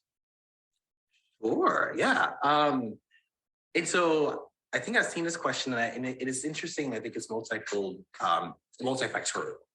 right? And I think if I can just give a direct answer, I think when we have diverse workforces, and especially looking at literature, papers, and personal experience, you have diverse thoughts, right? You have different ways people are actually going to look at stuff because of their life experiences, but also about their backgrounds as well too. I think one of the things that I've noticed, or I'm actually a little more happy about, is that we're not just isolating socially defined race or ethnicity or people's personal or individual identities from being a part of our organization. It has become much more integrated and has become much more voiceful, most voiceful, I should say. Yeah, voiceful. And so it allows people to kind of, you know, get the aspect that their identities are important, and that the fact that their personal identities and experiences allows them to contribute. And so examples that we have, right, you know, GFR equations that, or the GFR equations that when I was in medical school, it was just like, okay, if a patient was Black, there's a different equation that's being used. And so that was being used to kind of identify the GFR, which now we're seeing like that should be taking hit. That's done. And so I'm sure there's different laboratories working with that. And the importance of working in the laboratories to allow them to address this, because that is affecting a population. The second thing I would say is like with Drs. Dayrup, Dr. Graves, and others who are actually working on the pathology on Robin's textbook. And I'm sure it's probably being released sometime next year or so, but allowing them to actually go through and discuss things that have always been saying, like, or phrases I've been saying, you know, it's much more common in Blacks or higher percentage of Blacks and Hispanics. Why do I say that adds the value and diversity, especially in the laboratory and pathology? Is because if I can go back to, again, being in medical school, remember in Robbins, it's always like, it's like hypertension, cardiovascular disease, everything. It's like there's 5 or 7% higher in Blacks and Hispanics. And then, you know, and we learn it, we, you know, get it right in the exam, but then when you go out to clinic, it's just like, oh, this person may have this or have that, where basically we're just using race to, again, stereotype what a disease process has. And of course, it's going to be worse than a person who, from what reading the textbook, of course, it's going to be worse than a person who is Black or brown, because, you know, this is what the textbook's saying, this is what others' experiences say, which is that's not actually true. There's other factors that allow for that. So having those backgrounds, having those thought processes, having ways that we can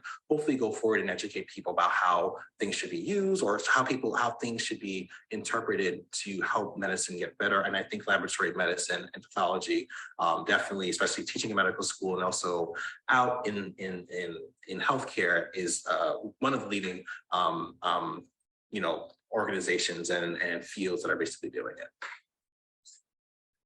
Awesome, thank you. How about you, Dr. Jackson? All right, I think Michael gave, or Dr. Williams, excuse me, gave an excellent answer.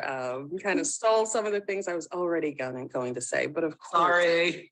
The more diverse we are, right, the more sensitive we are to the needs of various populations. Dr. Williams already spoke about EGFR or GFR and race-based equations that, you know, both of us trained with and just saw it as default until all these studies came up. Another thing in the laboratory specifically, you think of the transgender population, right? And how are we analyzing samples and specimens coming from them? And it really helps to have a voice on your team who is transgender or at least, you know, sensitive to that population's needs and able to speak for them. A good book I read a while ago was called, Racism Without Racists. And it just talks about how intrinsically every system in America is built from a certain lens, right? And so we enter these systems, we're not racist, we're not necessarily sexist, we're not necessarily homophobic, but all these systems were, you know, built to favor and set one population in our country as a standard. And so we enter these systems, and unless we address and change things, it inherently causes harm to different populations, right? And so by making your team diverse, and not just diverse, right? It has to be inclusive. Diversity can be an accident, right? You can just accidentally get a whole team from different backgrounds, but if they don't have a voice, if their voices aren't heard, if their ideas and suggestions aren't acted upon, it kind of means nothing. And at this point, I think it's actually doing harm to just boast about diversity and not include people. I think it's very harmful. It promotes tokenism, which is exhausting. So I think I answered your question, but yeah, I think, you know, diversity is our strength, it is our future, and it must be inclusive as well. And how do we get there? I think, you know, for everything, our hiring practices, whether that's for residency, fellowship, attending, different staff, we do need to make it equitable, which means we need to account for all these different struggles every marginalized population has experienced to get here. And so they might not have the CV padding other populations had. They might have had to work 5 jobs and support family members. And, you know, they just didn't have time for that. And we need to take that into account, we being people on admissions panels, on hiring committees. We needed to make adjustments. You know, is this a first generation high school graduate, med school graduate, first generation American? You know, all unique struggles that need to be accounted for, and say, you know, I cannot expect this person to have all these publications, all these experience, because, you know, they were living a different life and their whole population most likely was too. So. Can I add on to? Of course. Jackson? And it's interesting. I like that you brought that up about the, especially coming like from the faculty aspect, you know, and there was a paper that was published back in 2020 in New England Journal of Medicine by Williamson, Goodwin, and Ubel, doctors Goodwin, Williamson, and Ubel, who basically talked about like the minority tax, right? And that was the thing about like that the having an anti-racist mission, for example, will be focused on the diversity of Black and Brown populations, that there are efforts to do it and that there are people who are really willing to go and do it. But at the same time, it's taxing, right? Because of the time that's basically spent to do it, the mentorship, the talks, and they're not saying that people don't want to do it, but when it comes to like all the metrics that are used for academic promotion and tenure, how is that basically being put into it? How is that time being accounted for? Because it's not just like extra time that people can say, oh yeah, this is like a hobby or anything. No, this is actually mentoring people and mentoring people to go into medicine. This adds to medicine, this adds to value and DEI. So it's interesting because I really would love to see how those metrics have basically been in place for people down the road. And I'm not just, and for people down the road in general, especially as people go for, let's say, even applying to different residencies and even applying out to fellowships and all that. Like, I'm just very curious to see how those metrics are used in evaluating a person's, I guess, way of adding diversity to laboratory medicine and pathology. I'm going to tag team that and say it's very institutional. So I will say proudly at the University of Washington, they have that as they have, you know, every university for promotion, you have to have a standardized CV. They have very early in their list of things, DEI things, and you have to list, and it's considered for part of your promotion now. I think it's a relatively new initiative, but mandating that all faculty put that on your CV, and it really shows if you are doing it or not, and it is taken into consideration when it comes to promotion. And I'm hoping it's something that catches on throughout the rest of the country. Absolutely. It's really great to hear that there's a lot of thought and movement already within like DEI and laboratory medicine, pathology as a field. Hopefully it keeps gaining momentum and moving forward. I'd like to hear your thoughts on other DEI lessons or takeaways, specialties outside of pathology like surgery, et cetera, can learn from the movements that's already happening within laboratory medicine and pathology. And we can bounce back to Dr. Jackson for this. Sure. So I think Michael and I, Dr. Williams and I, both started in general surgery, and I think we both had very tragic experiences, and did find pathology a major upgrade in terms of, and it clearly has room for growth, but comparatively, you have far more diversity in pathology than you do a lot of specialties, whether that's race, whether that's ethnic background, a lot more women in the field and in leadership positions. But a paper or multiple papers by Marissa White and all centered out of Hopkins has shown, just like pretty much every other specialty in medicine, all these strides you see in females assuming different things, it just doesn't exist still when you get to Black, Indigenous, Latino people, BIPOC, if you will. There has been no statistically significant change at all since the 1970s, and that's when women were really allowed into medicine. So there's been no change in pathology. And so while we do kind of boast, I think, as a field of being diverse, it's just like everything else, it's exclusive of the most marginalized. So going back to the original question, where does that lead us? I don't know. I think I'm in full disclosure, maybe a weird space where I had a lot of hope with 2020, with the pandemic, with George Floyd and so many other deaths and so many institutions making these declarations. And I think change is coming. I think it's very slow. But when you take a breath and see, for your population, nothing has changed in over 50 years, or since Black females were only in medicine in the last 50 years and nothing has changed. Black males, their representation has not changed at all. We're both hovering about 2-point-something% of the general physician population. That's it. So 5% collective. So it's hard for me at this point, based on what I've seen and continue to see. And even I see people joining these DEI spaces who are not giving, space and voice to these same communities. It's hard for me to say we, as a specialty, really have anything to offer any other specialty except for performative action. Until I see numbers change, I can't say anything more positive than that.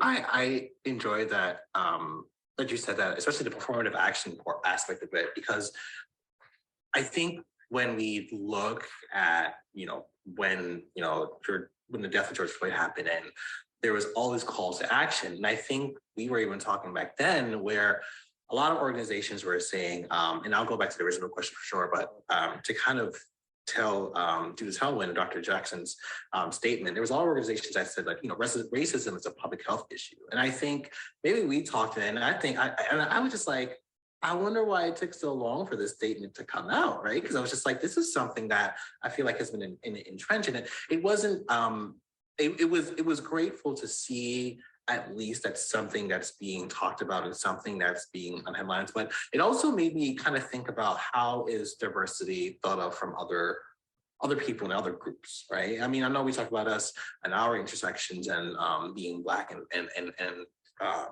other brown, but other people, like, how do they see diversity and what is inclusion to them was one of the questions I had. And like it goes up from there. Now, going to the original question, it's interesting because I think, again, going off with Dr. Jackson, I feel like I'm just kind of writing off your answers.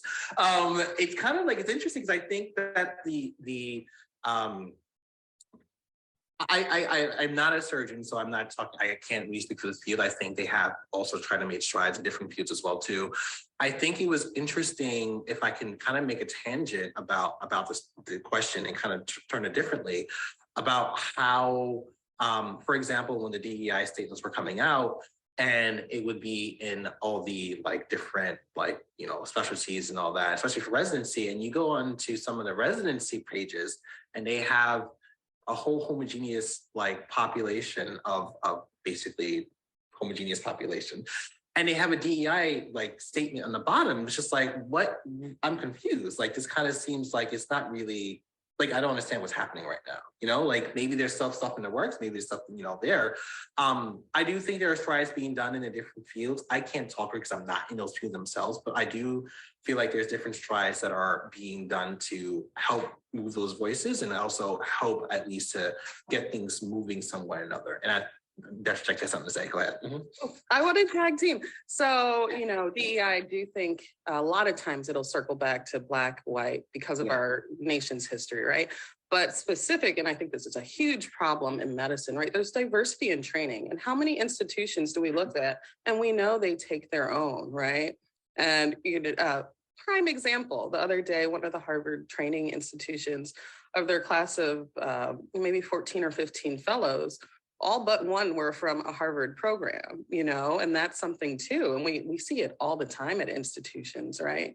That inside candidate or multiple candidates getting that leg up. Well, and I will say, I looked, their class was very diverse in terms of distribution of physical features, but that's something we don't talk about in medicine. We just kind of accept, and you cannot tell me in the whole United States that all but one, those were the best applicants. There's a bias there as well, and it does need to be addressed, and it's not limited to Harvard. It's so many programs. And I think it's so problematic because I love, part of my training was especially like, I think a fellowship, our 4 fellows, we had such different backgrounds and we just complemented each other so well.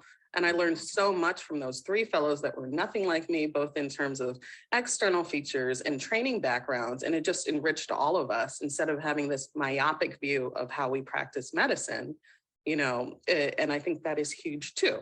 But no one ever talks about it in medicine. It's just like, it's an accepted thing.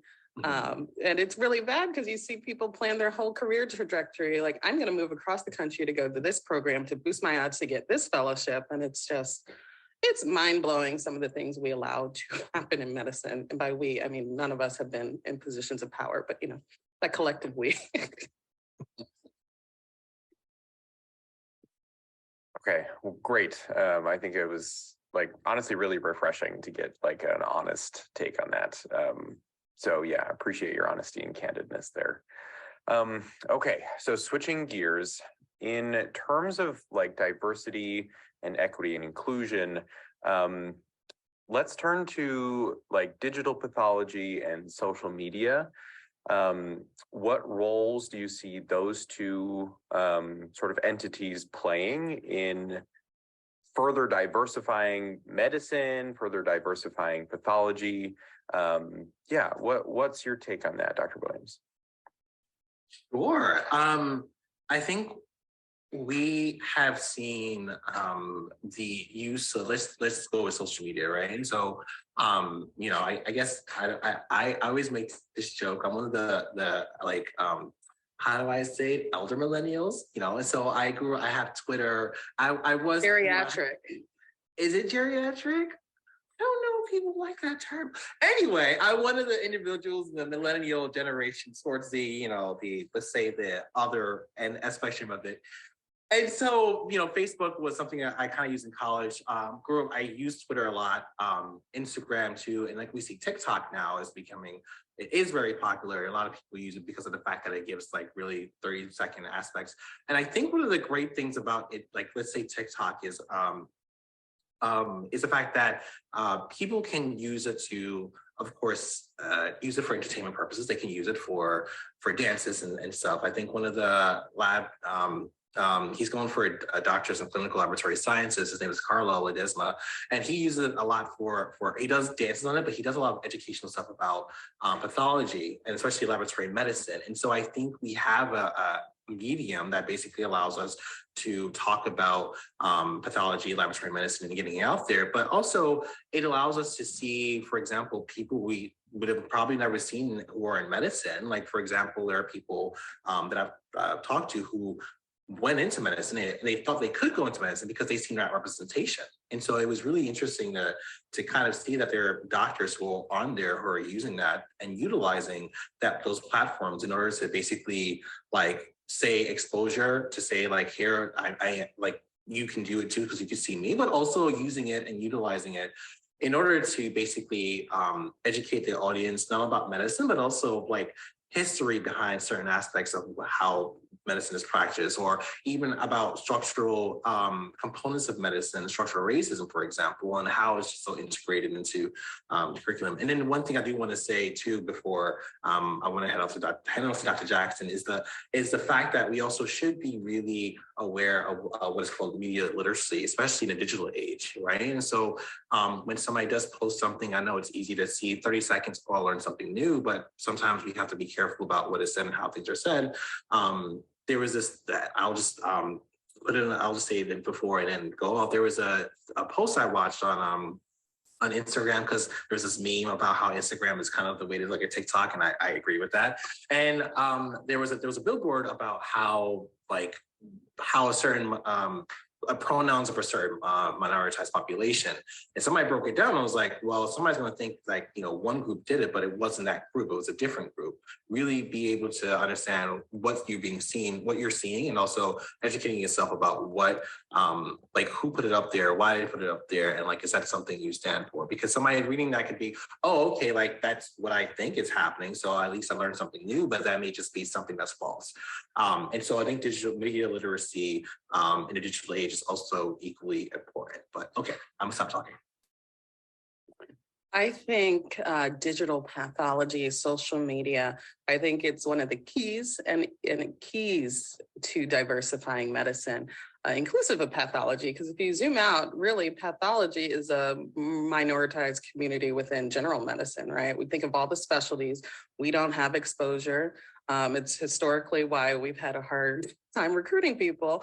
I think social media has played a huge role, right, in giving us a face and a voice to all these people who are not required to take pathology rotations, right? Unlike medicine, OB-GYN, we're fighting a harder fight.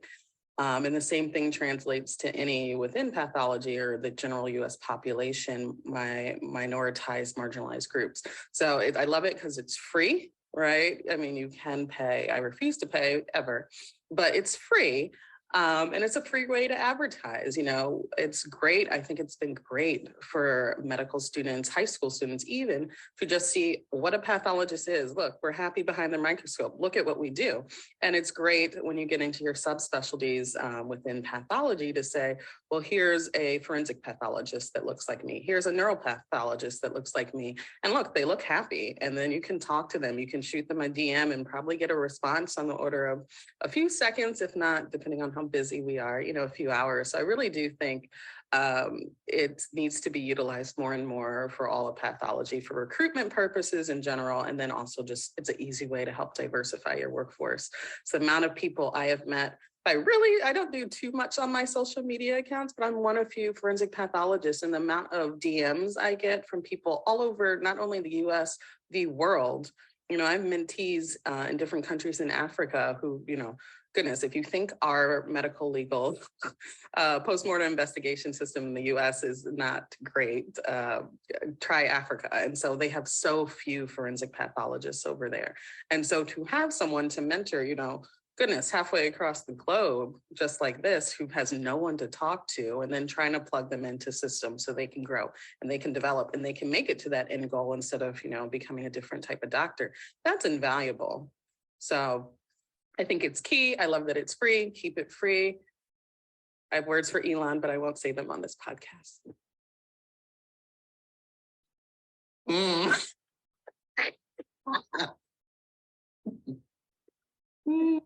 Thank you. It's really excellent to hear all of your thoughts. As a Latina, I love seeing people that look like me on social media, especially within pathology. I think it's super important. And I think we at PathSig also agree that the future is digital, the future is in social media, and that's part of our symposium. So thank you for sharing your thoughts. Honing in a little bit on the value and importance on DEI, diversity, inclusion, I'd like to hear if either of you, both of you, have examples of when you have seen a non-diverse workforce negatively impact the lab, pathology, education within, and the flip side, when you have seen the value of diversity within the laboratory. If either of you have examples of that or thoughts, and we'll start with Dr. Jackson. All right, so as I already said, I have not had the most diverse work experience. So I'm going to start with the first, non-diverse negatively impacting. And, I see it happen. Unfortunately, I've seen it happen within forensics very quickly. And I've even seen it from people who are darker than me that will look at a certain body. And when you're examining trauma, especially blunt force, so think your bruises, they don't even look hard. And they just write, a description of like, cannot be seen due to like darker pigment skin. And I'm like, yikes. You didn't even try. That's part of your exam. That's part of your final product that's going to inform how you sign this death certificate. And like some people, unfortunately, are very quick to write off darker skin. And I'm like, I'm not even that dark, though. And I've seen them do it. I'm like, you are not even trying. So that's more specific to forensics. I'm trying to think back. I think some of the more negative impacts I've seen I wouldn't ascribe them to race or religion. I would actually ascribe it more to privilege. And I think we all have seen an overrepresentation of people that come from money and more privileged backgrounds in medicine. And I will say over the course of my training, and unfortunately, some of my practice, a lot of the people, I don't want to generalize, but I will say some of the worst examples of work ethic I have seen have come from people that are just, sons and daughters of doctors or very high earners. And of course, I've also seen excellent examples, but the worst have consistently come from money. Goodness, who like their work ethic is bad. Like I've seen trainees back when I was a trainee, just like would mess up in the grocery room and just like throw the sample away to hide their error. And I'm like, you can't do this like repeatedly. And then, they were protected because they, had connections. So you can even like get them to remediate anything. You couldn't get them kicked out of the program, even though they're doing some terrible things and like actively compromising patient care and did not care, That's the biggest thing, I think. Another trend in medicine no one seems to address, the legacy effect, and then they're protected forever. And when they don't care, it's really bad to humans that are living. And there's just, I've just seen it so much from med school, and there's just like nothing you can do because they are so protected, even if they're causing direct harm day after day. So that's, I think, diversity and another aspect of diversity, right? Our backgrounds, our privilege.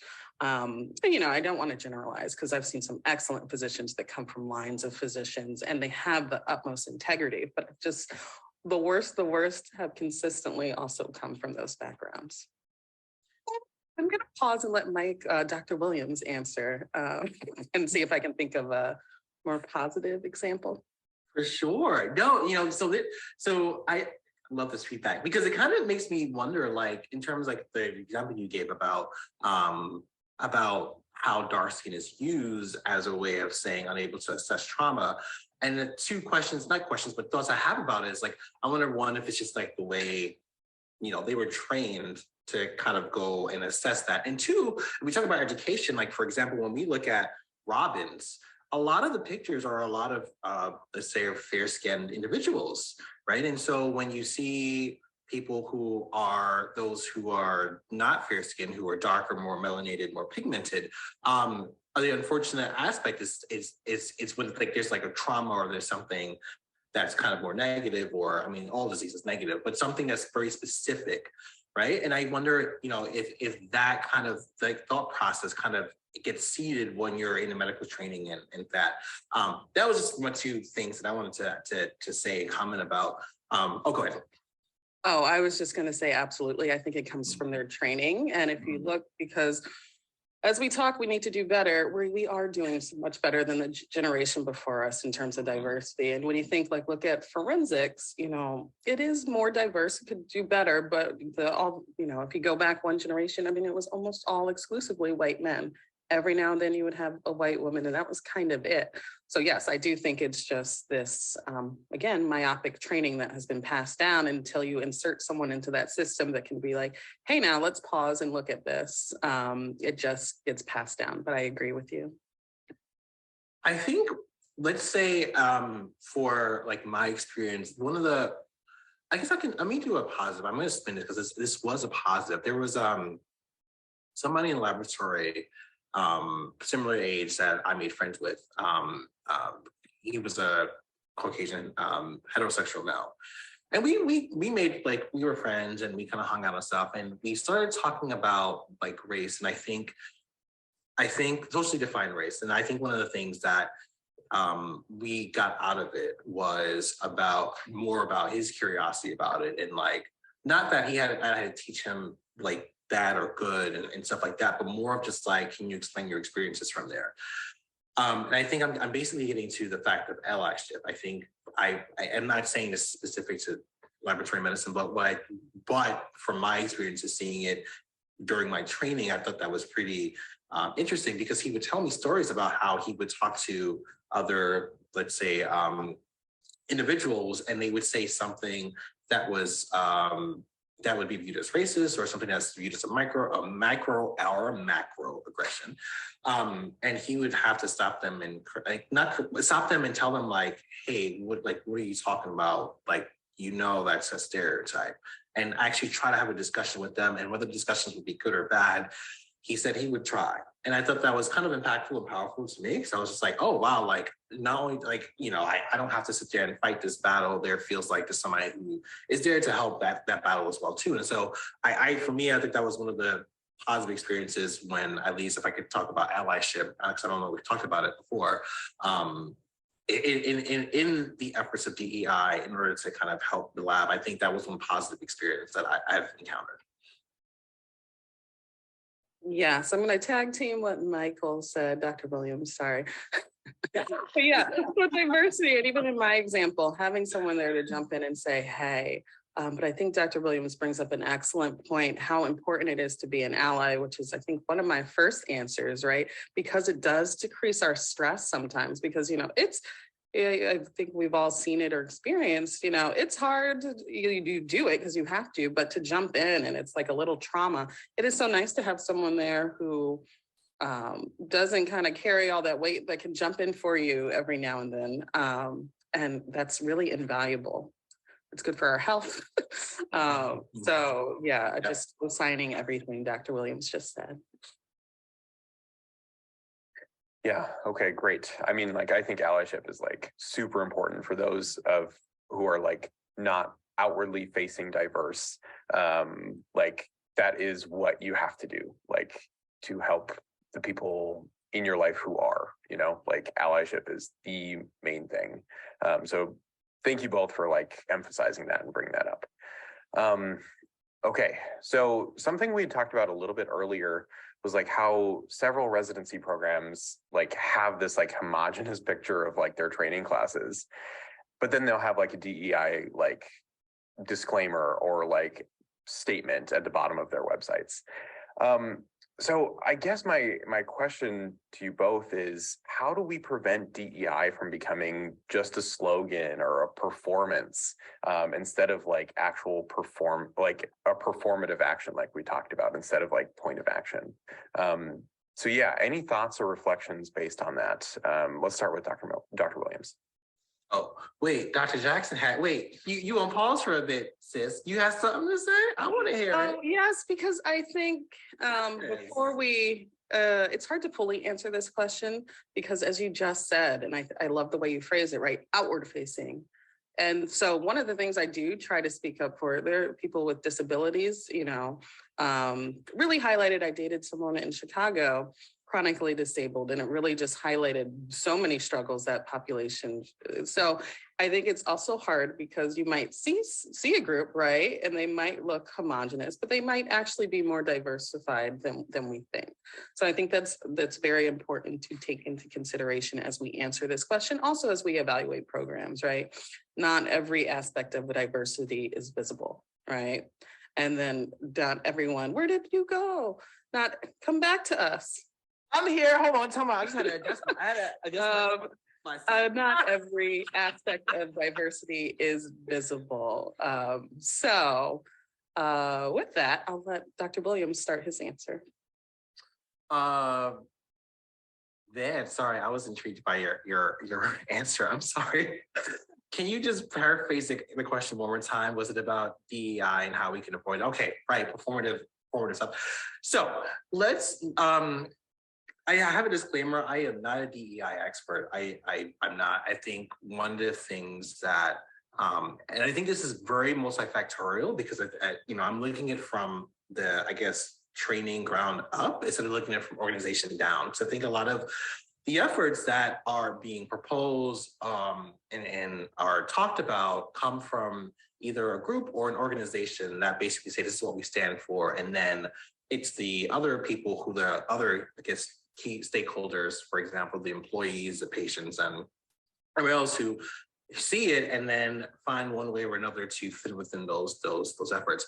I think one of the questions I've always had, and I've tried to research it, and I'm sure somebody who's listening to this could probably inform us and give a better answer than I have, was about how are these DEI, how are they being quantified, and how are they being how are they valued, and what are their metrics, right? Because I know we talked about, for example, earlier Dr. Jackson talked about how DEI is one of the things that are put into University of Washington and probably other institutions as well too, and we probably can see that go on and grow.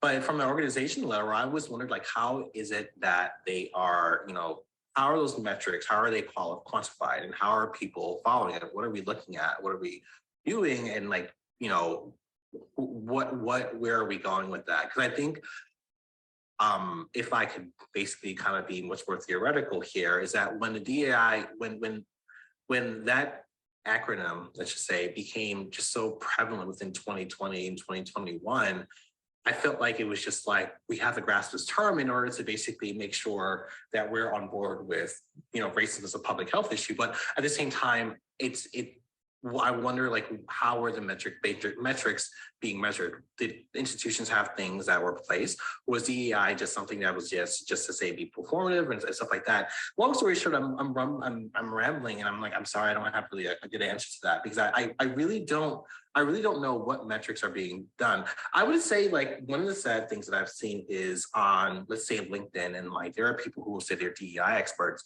who go to organizations and and give what they know and basically try to find a way to make it a really equitable and inclusive workplace, and not just from the Black and Brown perspective or race, but as Dr. Jackson said, it's like disability, like recognizing one's ableism, sexual minorities and disabilities, and the whole spectrum of diversity, I should say.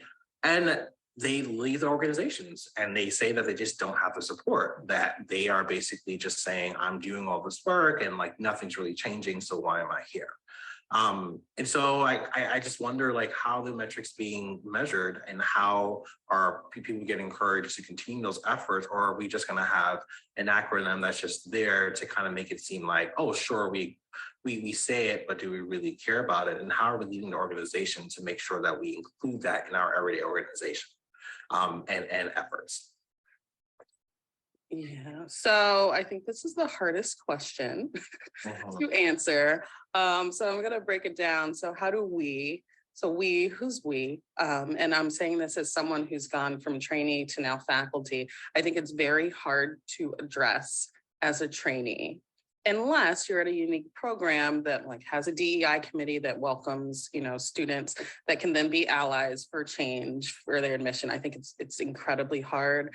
It's hard even fighting that fight on the faculty level so I do a lot of DEI stuff at the University of Washington now, and I've done DEI stuff before. And the trend I've seen, it is far easier with our generation, younger faculty, but when you get to some of the older faculty who have, they're not going anywhere until they decide to retire, and they're still holding on to these old ideas of what is of value. Even as we address change and we try to, they will pop up at these meetings behind the door, and they'll fight for the status quo, and that is really hard to address as a trainee.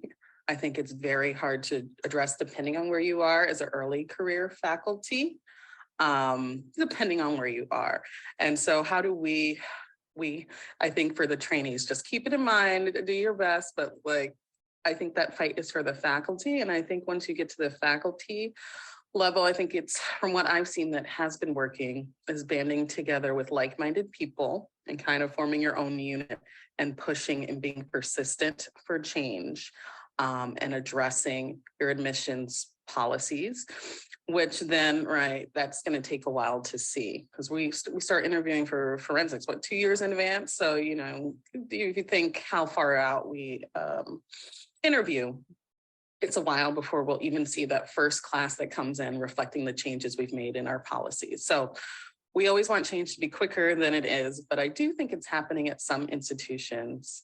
But I think it's hard, and I think what y'all are doing is great. I think bringing awareness to it, but I do think the real fight comes at the faculty level. But I will say something I've seen in general at UW, they have a really strong, the medical students, the residents across training, they are all about DEI on every aspect. And from what I've heard, I haven't lectured with the med students, but they push back against faculty that, are not speaking correctly or not using the right pronouns. It's an entire class. So there is also power in numbers, even as a trainee. We do know trainees are a vulnerable population, right? Power dynamics, That being said, I would like to remind everyone that know your power, and it's very, very, very hard to get fired as a resident. So just keep that in mind. It is incredibly hard. It is. I mean, you would have to, I've seen such terrible things, and then I realized what it would take to get someone fired who should have been fired. And chances are, if you're just speaking out for change, I mean, that's not worthy. You're not going to fire you. Just remember that you are generating money for them. All right. So that's the we part. DEI becoming just another slogan. Personally, I think it is until we see change, until we see classes diversify, until we see, and more than that, I evaluate things. Are they giving diverse lecture? Are they making time in their didactics to reflect DEI work, to address how we interact and engage one another, to address ableism, to address neurodivergent communities? That needs to also be forthcoming from the institution. So where do we go with that? If you're interviewing, if you're applying, ask about didactics, ask, is there room in the curriculum for this? Because that shows, right? If faculty are taking the time to teach their trainees how to be better humans and more engaging, that's reflective of a program that's pushing for change. If in the face of all this, they're just simply doing academic lectures and they haven't even done a consideration, I would say they don't really care about DEI. I wish I had a little red stamp. I could go around to different web pages and be like, BS. They won't take them down, but some of them I'm like, no. Some of the places I've trained, not all, but I'm like, you can't put this statement up and then do X, Y, and Z and not change anything you've done. But just going to end there. That was a hard question, but I think a good question. Yeah, very good points. That kind of guides us to our next question, which you already talked about and touched upon, but any other thoughts or pieces of advice on what we as medical students and then as residents, on the trainee side, what we can do to help promote DEI and pathology, keep the conversation going, keep pushing for more diversity and inclusion and equity, as allies, as people of color, as neurodivergence, as all of the identities that we will have going into pathology. What can we do to keep the fight going? Oh, you can go ahead, Dr. Williams. Oh, I was waiting for Dr. Jackson to kind of, sprinkle in some knowledge again. Because we have this back and forth and I love it. But go ahead, yeah. I don't know. You can go, we can go together. You want to do something in sync? No, I'm playing. I know, right? We have a duet. But, I think, one, I'm a big fan of Path Sig. So thank you for all you all do. I refer you all quite frequently to mentees I have that maybe don't have a pathology program or not a strong one.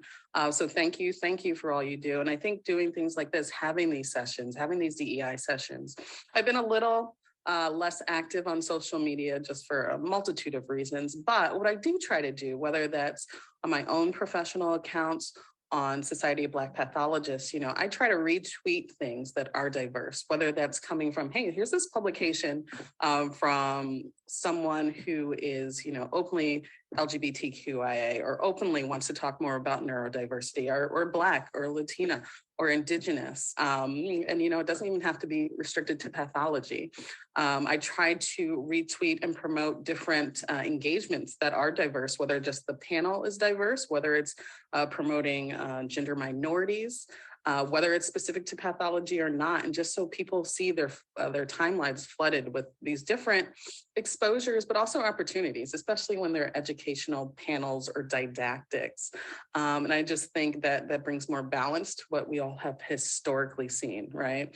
And so I think something as simple as that is great. As I said before, there's power in numbers. So I think coming together, wherever you are, whatever institution, if the residents band together and say, we think this is important, we want this taught, we want space in our curriculum to have people, maybe have a book club, and one of the presentations is on, some non-academic book that does address very, very key parts of us as humans that need to be recognized, because I think so much of medicine is inherently about shutting down, what makes you unique, except for you're supposed to bring it out during interviews, right? But you're supposed to be these little cogs and wheels, or historically. And I think DEI is about promoting more than just being a little cog in a wheel, and how you're a unique little cog that can help the machine function better and more equitably. So I'll stop there.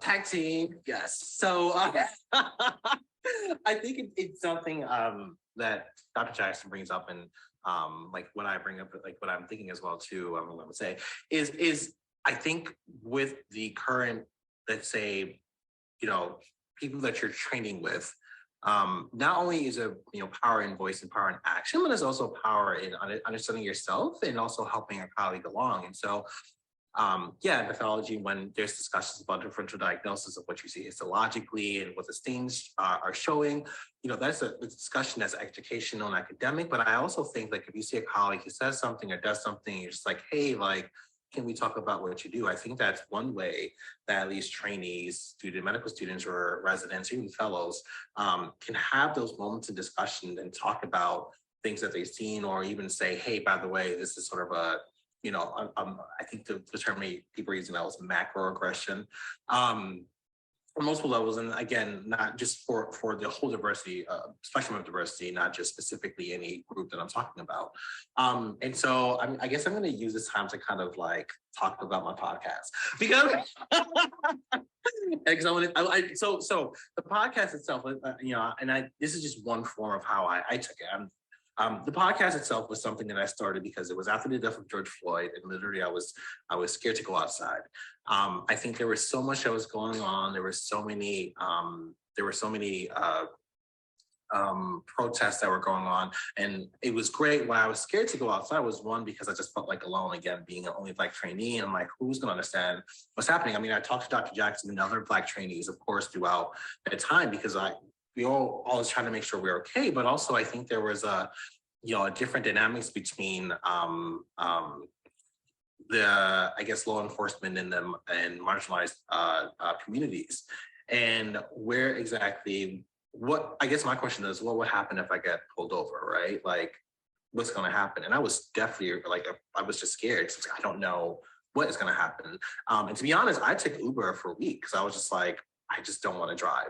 And so I said, I can't use that. I had anxiety and fear. And like, how do I turn that into something positive, right? How do I turn that into something that addresses questions that I've had with people over the years, but seems like not a lot of people have? And so I started a podcast, which basically I always hope that engenders or encourages a discussion between two people from different backgrounds about like, hey, like, can you tell me more about this, or can you teach me more about that? I think that was one way for me to at least do that, and to go on the social media and like Twitter and TikTok, how people are able to use their voices, at least on their own individual platforms, to basically either educate the population, medical students, trainees, faculty, and others about specific things in DEI, or again, along the spectrum of diversity, I should say. So,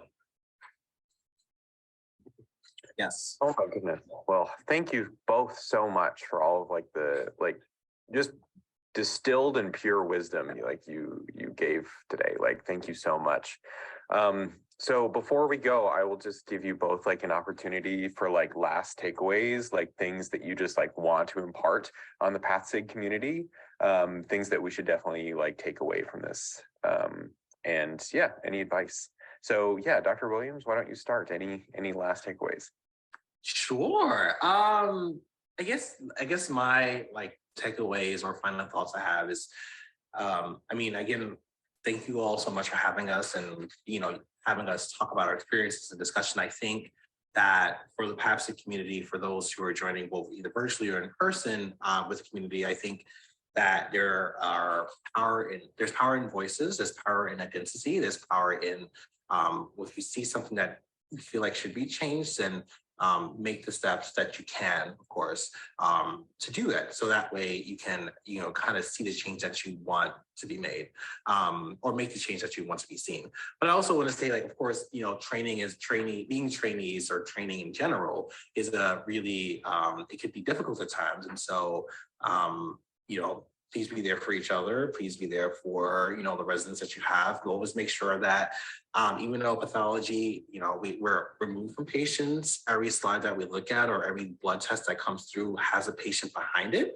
And so to make sure that, you take that as seriously as you see, like if you're seeing patients, and also, find ways of, let's say find ways, but also promote DEI as much as you can, and allyship.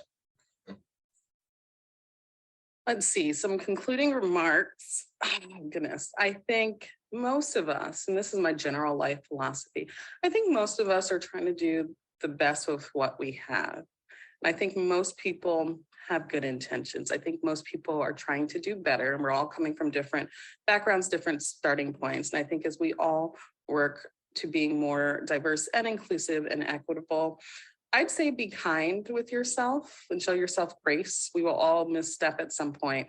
I have memories of, maybe I didn't speak up when I should, and I still regret that. Or maybe, I accidentally used the wrong pronoun and misgendered someone unintentionally, and I'm sure it caused some harm. But be gentle with yourself and kind. I think people, and also, I think sometimes that fear of misspeaking or doing something not perfectly can prevent people from acting, and sometimes inaction is the worst thing you can do. So just go forward with good faith and try to do better and try to educate yourself, diversify what you read if you're a reader, or even if you watch things. I try to diversify, what books I read at home, what I watch on TV and movies I watch from different, directors and actors from different backgrounds. I think it all informs everything we do. But yeah, I'd say just go forward with grace. We are all traumatized from the pandemic and every repercussion for that. We are all working with limited resources and energy, and we will all misstep. But be gentle with yourself. And also, there have been people already doing all the DEI work. And I think it's easy for people to come in and say, I want to do this and I want to help, and just start, instead of saying, is there someone already doing this I can support, and joining that effort instead of creating all these different efforts. We do better. We conserve our resources, our energy, and we can do more if we just kind of unite. So those are my closing thoughts. Thank you both so much, Dr. Jackson, Dr. Williams. Thank you for your time. Thank you for your wisdom. And thank you for your efforts in DEI. We will definitely take your words to heart, keep moving forward, and continue to diversify pathology. Thank you both again so much. Of course, thank you for having us. Thank you. Yes, thanks.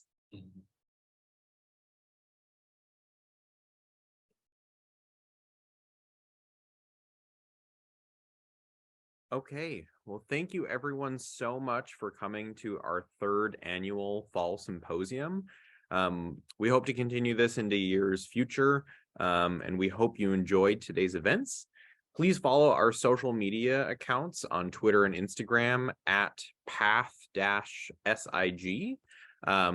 We will be releasing the recordings of today's sessions on our social media accounts in either the following week or the week after.